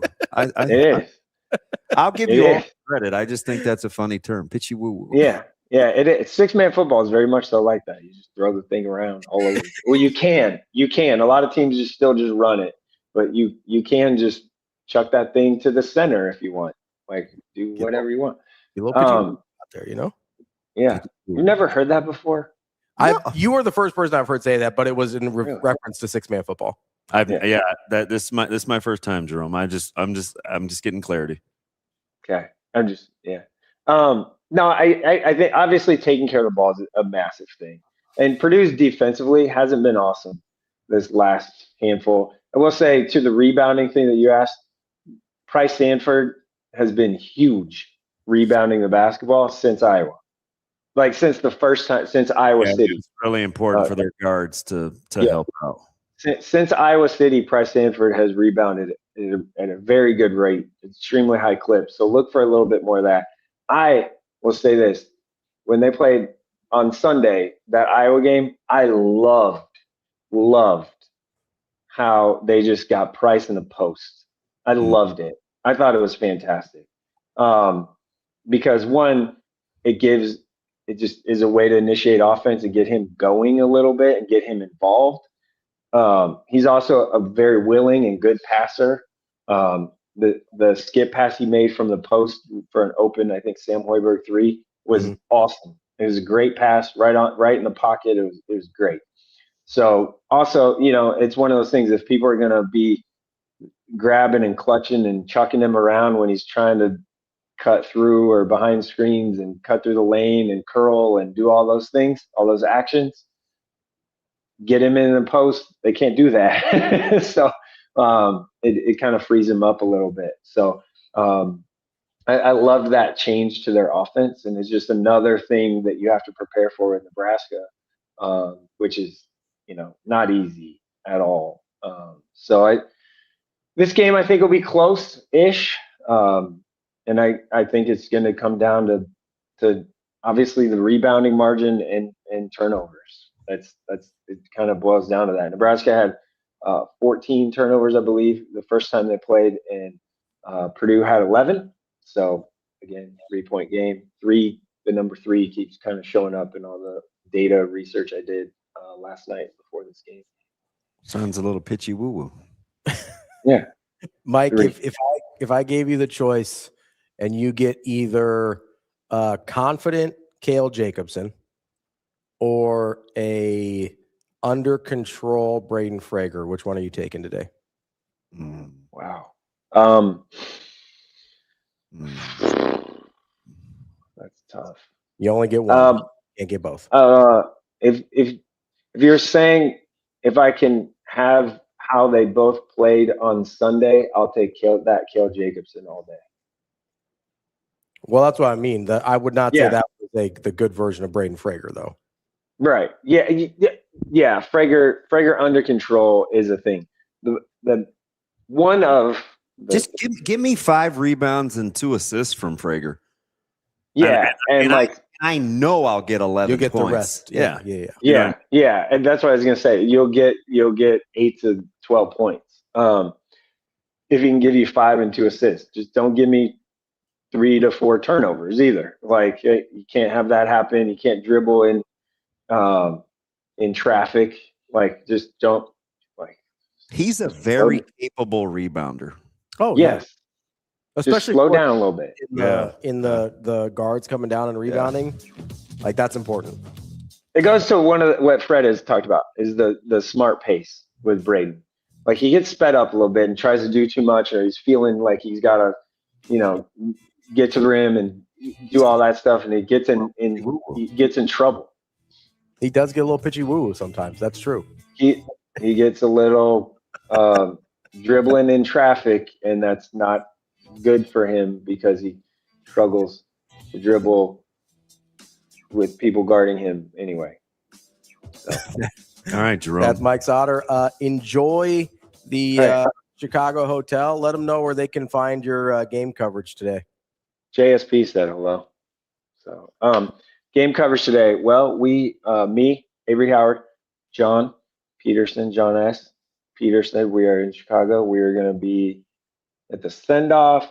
We're going to do we have a lot planned today. So I think it's going to be Hell Varsity, Hurrdat Sports combination of kind of everything. So all right. Going to write some stuff. We're going to take some pictures. We're going to have some social media stuff. We're going to have some video stuff. We have a lot of stuff. As long as you got John, I know you have at least have a chance at good pictures. I mean, no. I'm just saying. I don't. Mike, good luck. Have fun. We'll talk to you later. Wow. That's Mike Sautter, Hurrdat Sports, NebPreps. I was just kind of looking for what socials they could find him on, but that's okay. Sorry. Hail Varsity and Hurrdat Sports. You can find him on. We'll be right back. We're talking to John Cook from the Omaha Supernovas coming up next.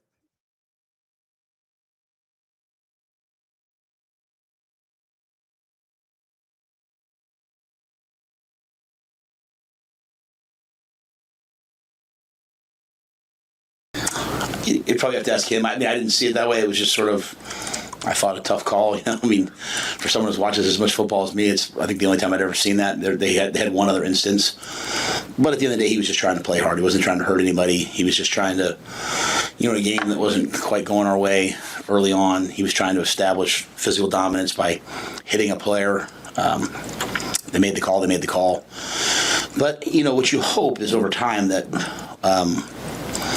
When you're holding players and staff and yourself to standards, that they don't see it as punishment. They see it as corrective action, helping them get better. And if you're able to stay a place long enough, that those messages kind of get passed on. It's like, hey, no matter how talented you are, you have to do things this way. And again, tremendous credit to Elijah. He's done that, and he'll reap a lot of the rewards this year, and then with a long NFL career afterwards, because he's got all the talent and he's added.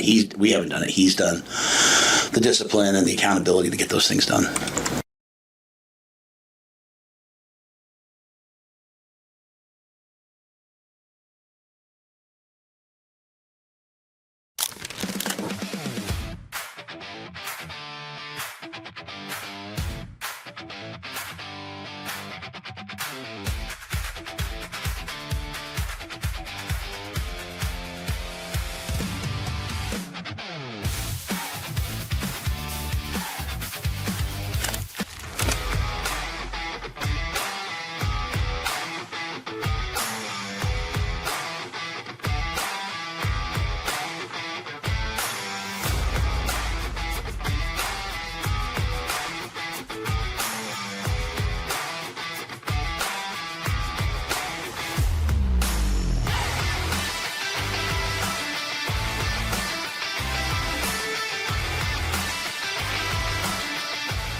Yes, it did a lot. One of the most important things or time frames I would say that helped boost it was the bowl game.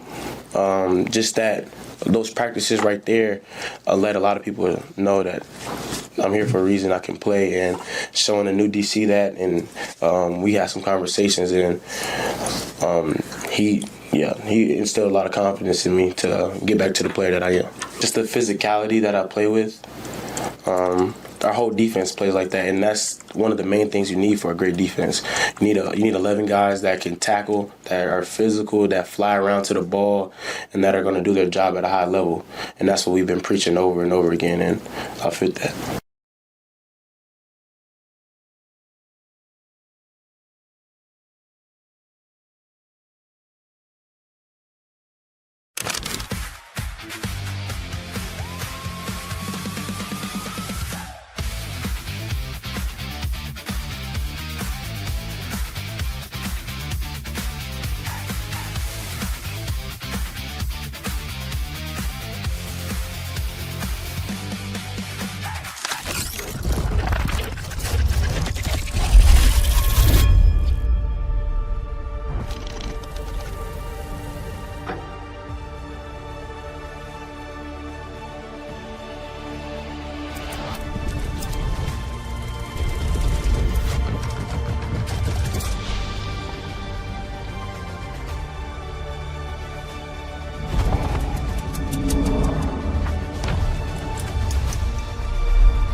You're listening to Hurrdat Sports Live.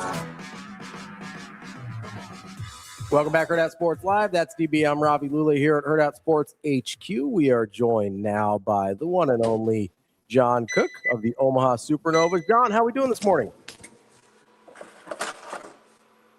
Coach Cook, you there with us?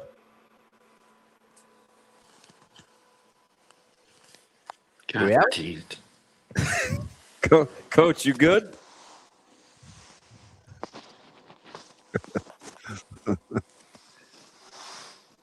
Coach, can you hear us? Coach, we got you. I think we're still working on it. Coach, you got us here? One more time. It's like when people call and they say, hello? Hello? Can you hear me? Can you hear me? Can you hear me? Hello? All right, we'll try that again. I bet you really want to have some nice things to say to Shane at this particular moment, don't you? It's not my man Liquid's fault. I got nothing. No, we're good. We're good. We're just, sometimes we have technological issues. It's all right. Coach, we got you.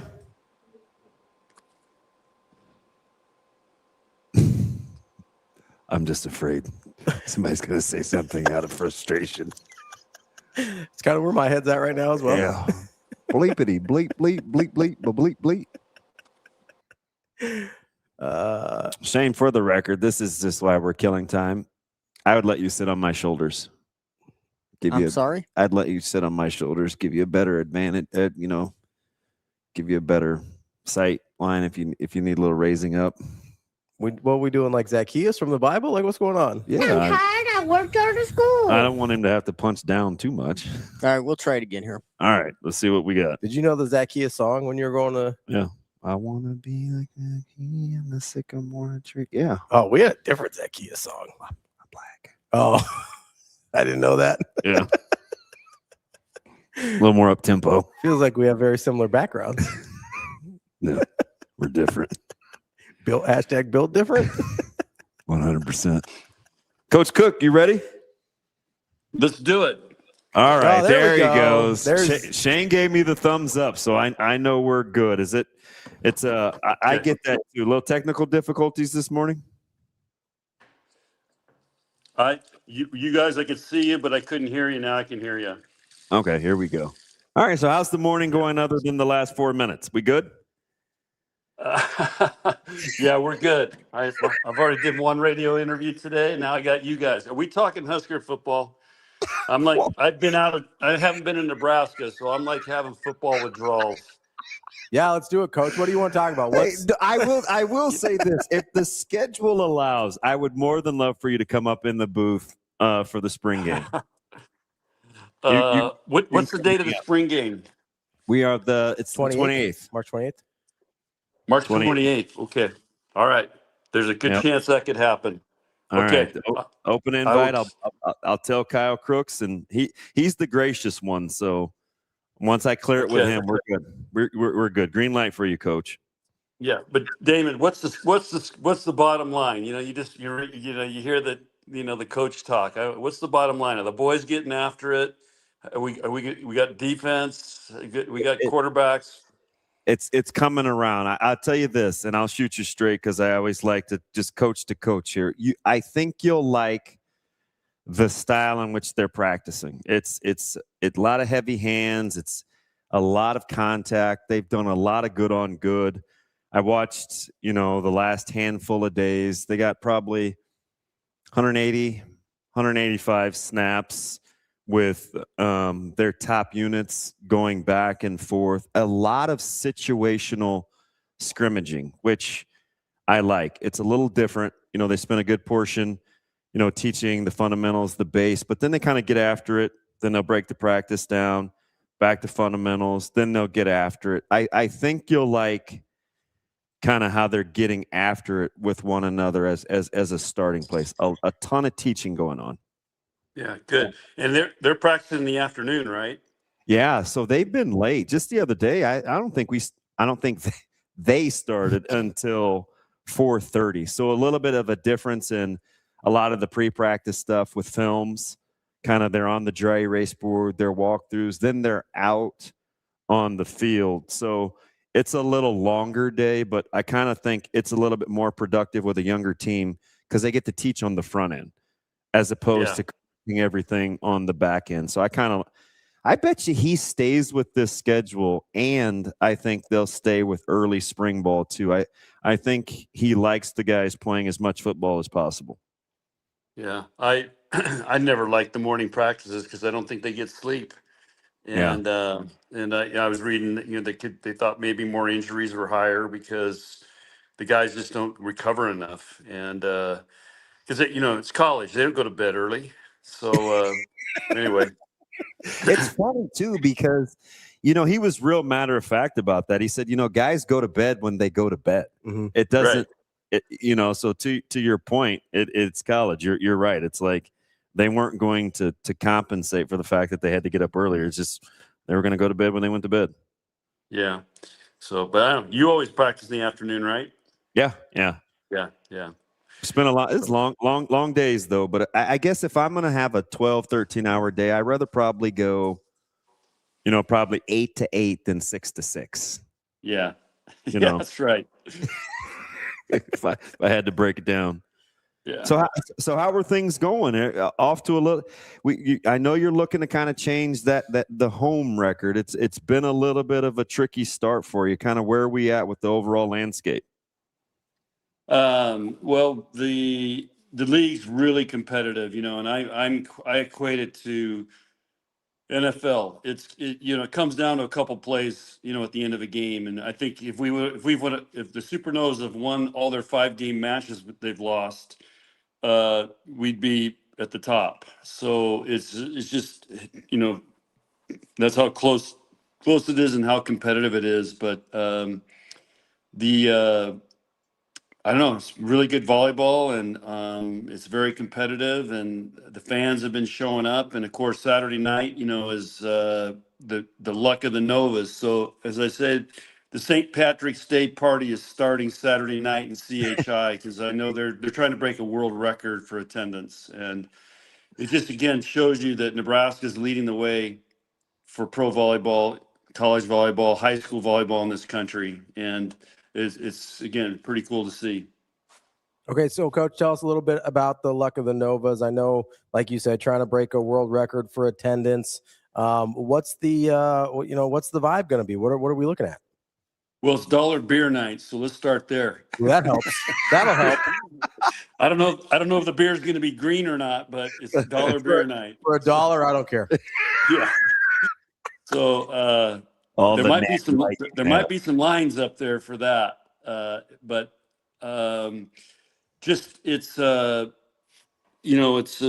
again, this is kind of the tradition around St. Patrick's Day to have this match. And again, there's a number that if they hit it, it'll break a world record for professional volleyball in the world. And so here we go again. We got a shot at that. I know they're close to 15,000 right now. You can still get tickets. So they're hoping to sell out CHI. Coach, let me go back to something that you talked about with the 5-set matches and the temperament and kind of how close the pendulum could swing the other way. Is it for you guys right now with how tough the league is it more physical in terms of execution or mentally where you have to be able to go in these 5-setters with such small margins for error?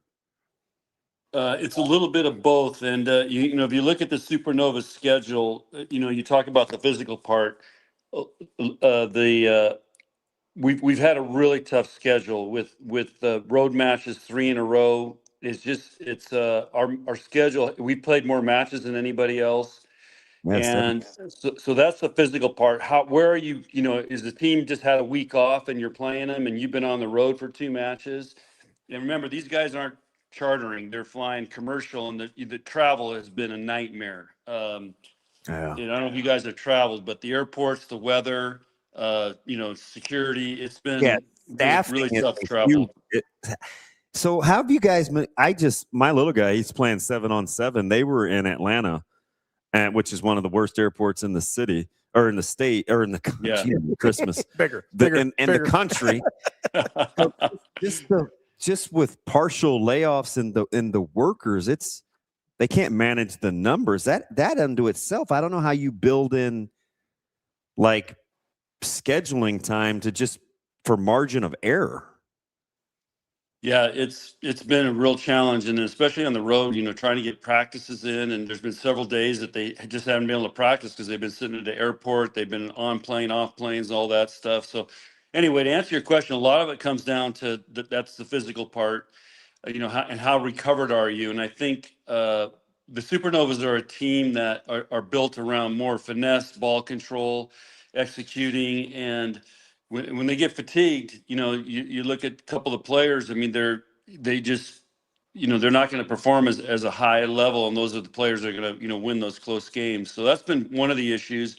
And then, of course, there's the mental part, the confidence part. Do we have confidence to get it done in the 5th game? Because you know it's going to come down a lot of these to the 5th game, and so do you have the confidence to get that done? And that's the fine line between winning and losing. And again, you go back to the Huskers. I mean, they lost by 2 points to go to the Final Four, and you know, and that's the great thing about volleyball. And again, Damon, when I talk to people and speak, I use an analogy: 4th and 1. I mean, are you living every day? Is Matt Rule having those guys pretend in practice or simulating? It's 4th and 1. Because when you watch football, how many games come down to in the NFL a 4th and 1 play, or the Huskers, a couple 4th and 1 plays determine whether you win or lose. So we got to continue to develop that mindset every day. We're training as if it's 13-13 in the 5th, 4th and 1, and I just think that's an acquired skill you got to practice. Well, Coach, you got about 13-13 in the 5th in the season so far. You got 5 of your last 7 at home. How are you feeling about a strong finish to the season here? Well, they played great the other night, so hopefully we got that turned. You know, a couple players in that long road stretch we lost. Couple, you know, many of them were sick. So, you know, those are little things you don't hear about. But you know, the bottom line is you got to win. This is the pros, and it's about winning. And so hopefully they can make a nice run here, and we get in the top 4 and go to the playoffs. And then it's, you know, it's 2 matches for $1 million. Let me ask you something, because I always like talking to you about the mental approach, because that was one thing that was so important to you that you were really good at. Do you think, has this team transitioned? You mentioned the travel, the tough schedule, the being on the road. You think they've transitioned into having to be on all the time in this league? Because it's almost like, with as talented as it is, if you're not razor sharp, it's just those moments. It's like wrestling, right? You breathe at the wrong time and all of a sudden you get pinned. Like, have they made the transition to being needing to be on all the time.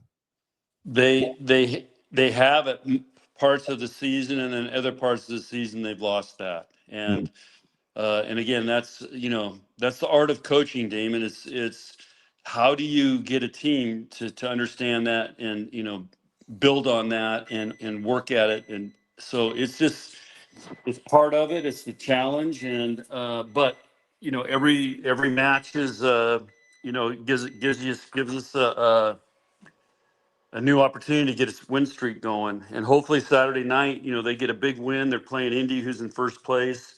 They get a big win, and then that propels them down the rest of the stretch of the season. That is John Cook, general manager of your Omaha Supernovas. Coach, we appreciate the time as always, and we hope to see everybody out there tomorrow night at CHI. Awesome. It'll be a fun night. And again, it's a celebration of women, professional sports, the sport of volleyball in the state of Nebraska. And I haven't checked the weather. Hopefully the weather will be nice. And Damon, I'll try to get there in the booth on the 28th. Yep. I'll send you another reminder. I appreciate you. Okay. All right, guys. Great catching up. Thank you. Thanks, Coach. That is John Cook from the Omaha Supernovas. Don't forget, tomorrow night, Luck of the Novas night, 7 p.m. CHI Health Center, $1 beer night. Can't beat that. Great way to spend your Saturday night. So make sure you get out there and do that. You don't have any problems with green beer, do you? I know we had the whole green bottle beer discussion. Right. Green bottle beer is ago. not good. But I don't have a problem with throw some food coloring. I don't care. Whatever. Yeah. It is what it is. You don't drink beer anyway. So. No, my buddy made green eggs for his daughters the other day, and he sent me a picture, and I'm like, yeah, no. Yeah, it doesn't. The food coloring doesn't bother me. I should probably grow up, right? It shouldn't be that big of a deal. If it's food color, like if somebody is coming in, there's like it's odd colored food, and I don't know why. I guess as long as it's hot, but for some reason with it discolored, I was like, oh, are those cold? Like I don't know. It just took, mentally, it kind of does took you out of the tricks with my mind. No, I get it. I mean, if Burger King's had green buns, and that kind of freaks me out a little bit. They've had black buns. Not mine. For Halloween. Oh, okay. Was the not mine necessary? No, no, you're right. You're right. See, that's NextGen's fault. Why is that? Well, if you want to be, overactive and just excited and feel good about life, man, just visit our folks at NextGen. Just all sorts of energy. Yeah, that got away from me. It's all right. We'll take a quick break here. Sorry, Sash. And we'll wrap up the show here for the week. That's DB. I'm Ravi Lulla. It's Hurrdat Sports Live.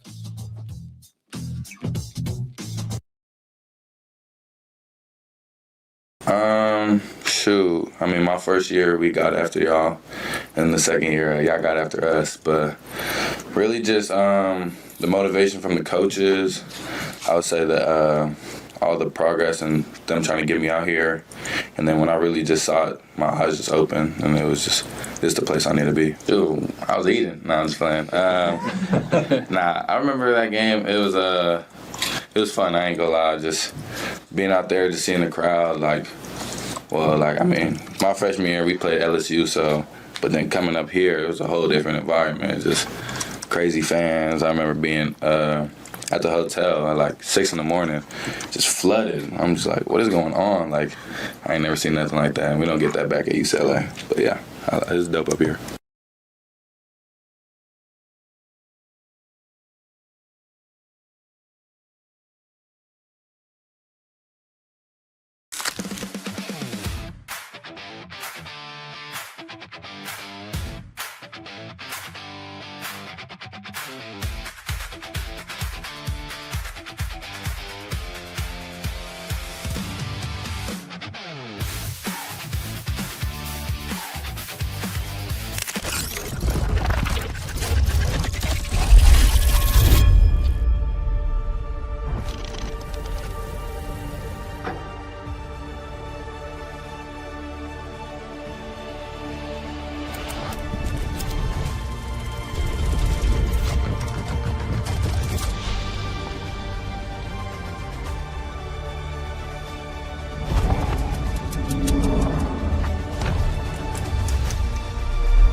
Yeah, I think it's just big, and I'm just willing to do like whatever to be on that field with those guys, and I just know that they're just trying to help me out beneficially, and I know I'm eventually gonna find what position I'm gonna do and just try to master that as good as I can. But yeah, like I've been playing some nickel and field safety also, kind of like Jameer, and it's been good so far.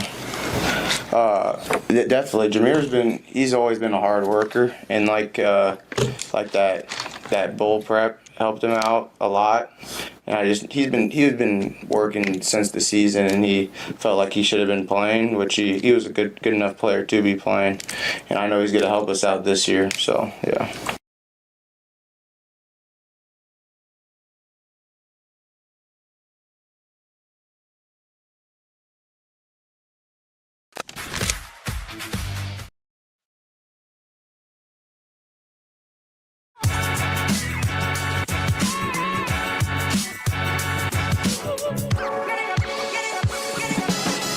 You're listening to Hurrdat Sports Live.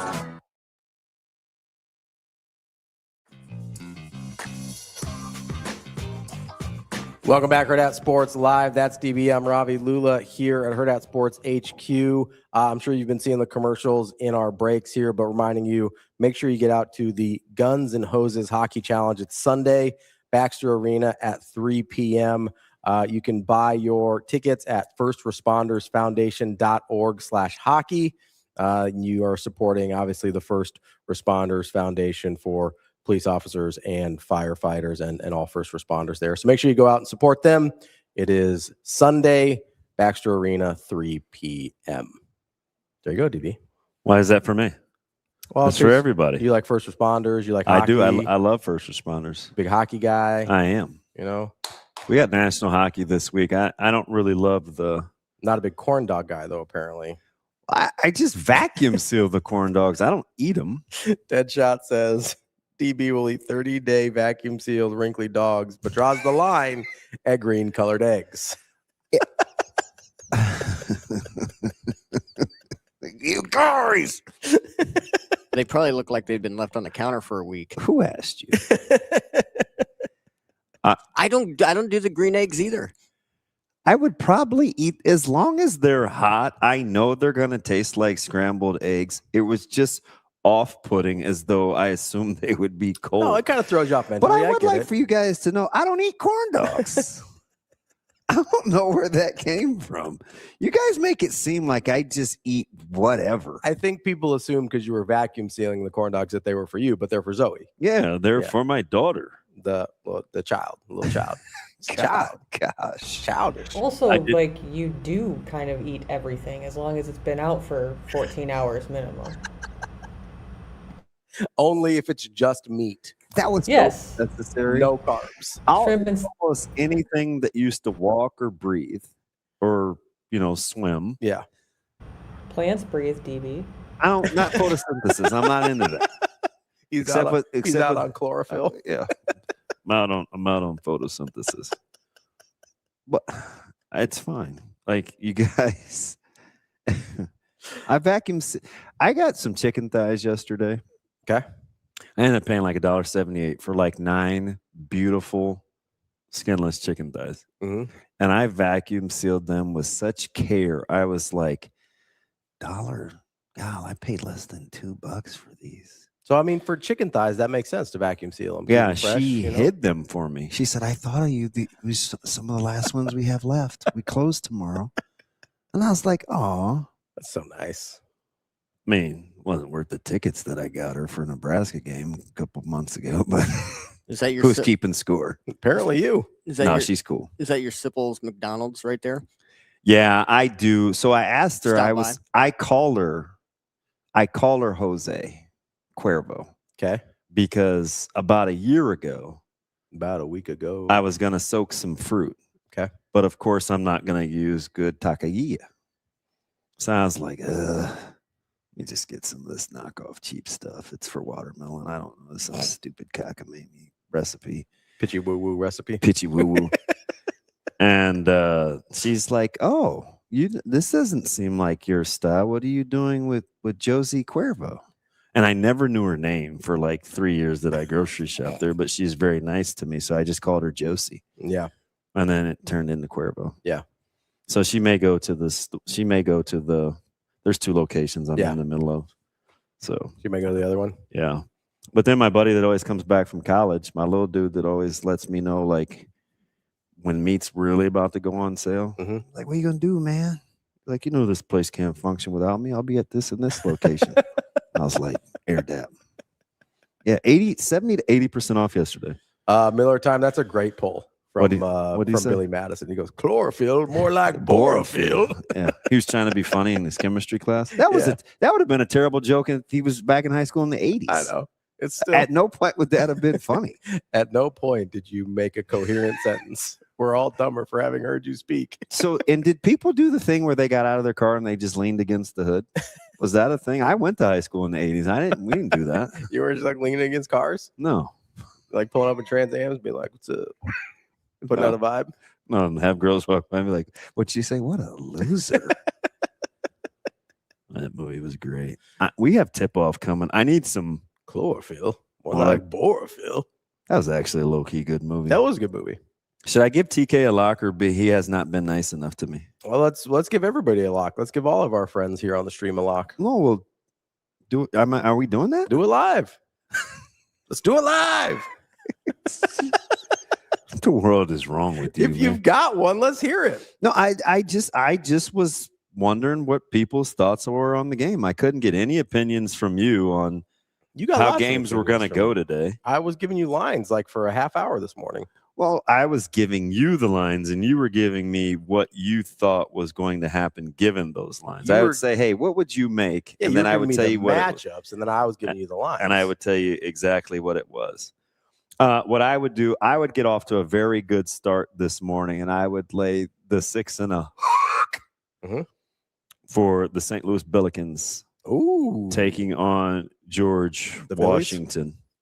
But if you I like it. I like it a ton. But if you really want to lock it up. Lock it up.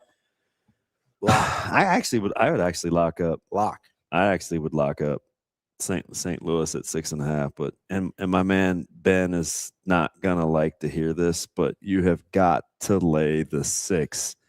I think Houston hammers Kansas. I'm kind of on the same page. I think 6 is not enough. It's like MC Hammer. Oh. I'm not familiar with that one. This MC Hammer, they put me in the mix. I only know Can't Touch This. That's why we pray. Hey, we got to pray. Hey. I don't know that one. We got to pray just to make it today. I don't know. Can't Touch This. Do. Now, of all the MC Hammer songs, that is a strange pull. Shane. That's a great mix. That's a great song. It is. There you go. Shane with the MC Hammer. You know he had some parachute pants back in the day. I could see him wearing is it Zumbas? Lagoons? They were lagoons for us. Zubaz pants? Zubaz? I think so. I think it's Zubazz. Shane, did you used to wear those? No, but I mean, MC Hammer follows me on Twitter, so why wouldn't I know that? Wait, he does? Yeah, oh yeah. Oh, he said it like we should. Yeah. MC Hammer has a Twitter account? Of course he does. Of course he follows Shane. What does MC Hammer tweet about? Probably his Zubaz pants. I don't think that's how you say it. It is Zubaz, though. It's Zubaz. I just but you Googled keep it. saying bass, like sea bass. Well, yeah. I think it's bass, like rootin'. Like the Boz? Yeah. Brian? Sure. I'm more like Shane, are you going to tell this backstory or are you just going to leave me hanging? Yeah, why does MC Hammer follow you? Probably from the Raiders. You think he's just you people that give me the most minimum of answers of something that clearly needs an explanation. Yeah, some context would be good. Piss me off. It's almost as bad as the person that can never respond with anything good. I was tweeting about it's 65 degrees out. It's a nice day. Yeah, it's so windy. Yeah, though. but it's so windy and there's going to be cloud. Like it's not sunshiny at all. Like, do you guys have to be like that? I was tweeting. Thank you. About the Raiders a bunch. and I just happened to follow MC Hammer, and he probably looked at my profile and thought I was a good follower or a good follow because I was tweeting about the Raiders, and he likes the Raiders. He thought you'd be a good follow? Was it you? Yeah. That is almost certainly not what happened. It's almost impossible. That's exactly what happened. It's almost impossible. That's exactly unless what he's happened. into like little people tossing. Big Wolf of Wall Street guy. Oh, that could have been bad. I have a drop for that. Boy, you talk about joke Tourette's. I know. You're fighting it hard. I have a drop for that. What's that? 6 Big East games. Is this like a kid's chair? I feel like I don't need to be in like a Phil Jackson chair, but like, what the fuck? Talk about people that never had anything good to say. Or you. Because the crowd didn't watch the game because I'm nobody's damn little brother. Oh, that was Izzo. The easiest job I got is just who. I don't condone anything. You know who's? I've had a big week on Twitter. Didn't think I bumped the ref. I thought I got. But like, what is the worst thing that you'd say about me? The one Kevin Kugler followed me back after our interview. Yeah. I got Kerry Cohorn followed me. Yeah. And then our guy yesterday, EJ Barthel, followed me on Twitter. Oh, I had a man. big week. It was a big week for me. Nice. Yeah, I was excited. You may have to get outside of your 300 people you're following. I'm excited. Were you following EJ? I was, and I followed him back though. Yeah. And I followed Kerry back. I thought the best thing EJ said was he was waiting 3 years for us to have him come on the show. I thought the best thing he said was, "Great question, Ravi. Great question." Of course you did. No, I was excited when he was like, "Man, I listened to the show. Been waiting for you guys to have me on." Yeah. Like, yeah, that's what I'm talking about. I might have to get on him though, or be a better with my. But he's like, man, I check out your body language when I'm catching strays. That's how you know he's like paying attention when he watches. Too. Yeah, like, is my boy gonna defend me? I typically do. People just talk reckless. Yeah, people don't know what they're talking about a lot of times. Sit out here catching strays. I know. People know what they're talking about. I didn't know what kind of mood he was going to be in, but I wanted to get into, hey, what would you do with your job if Dana didn't discover Emmett? I want to be like, have you ever had a 1,500-yard rusher and everybody thought nothing to do with the running backs coach? I didn't feel like that was the time. You know the funniest? I was thinking it though. You know the funniest part of that is like we didn't like the offensive line either.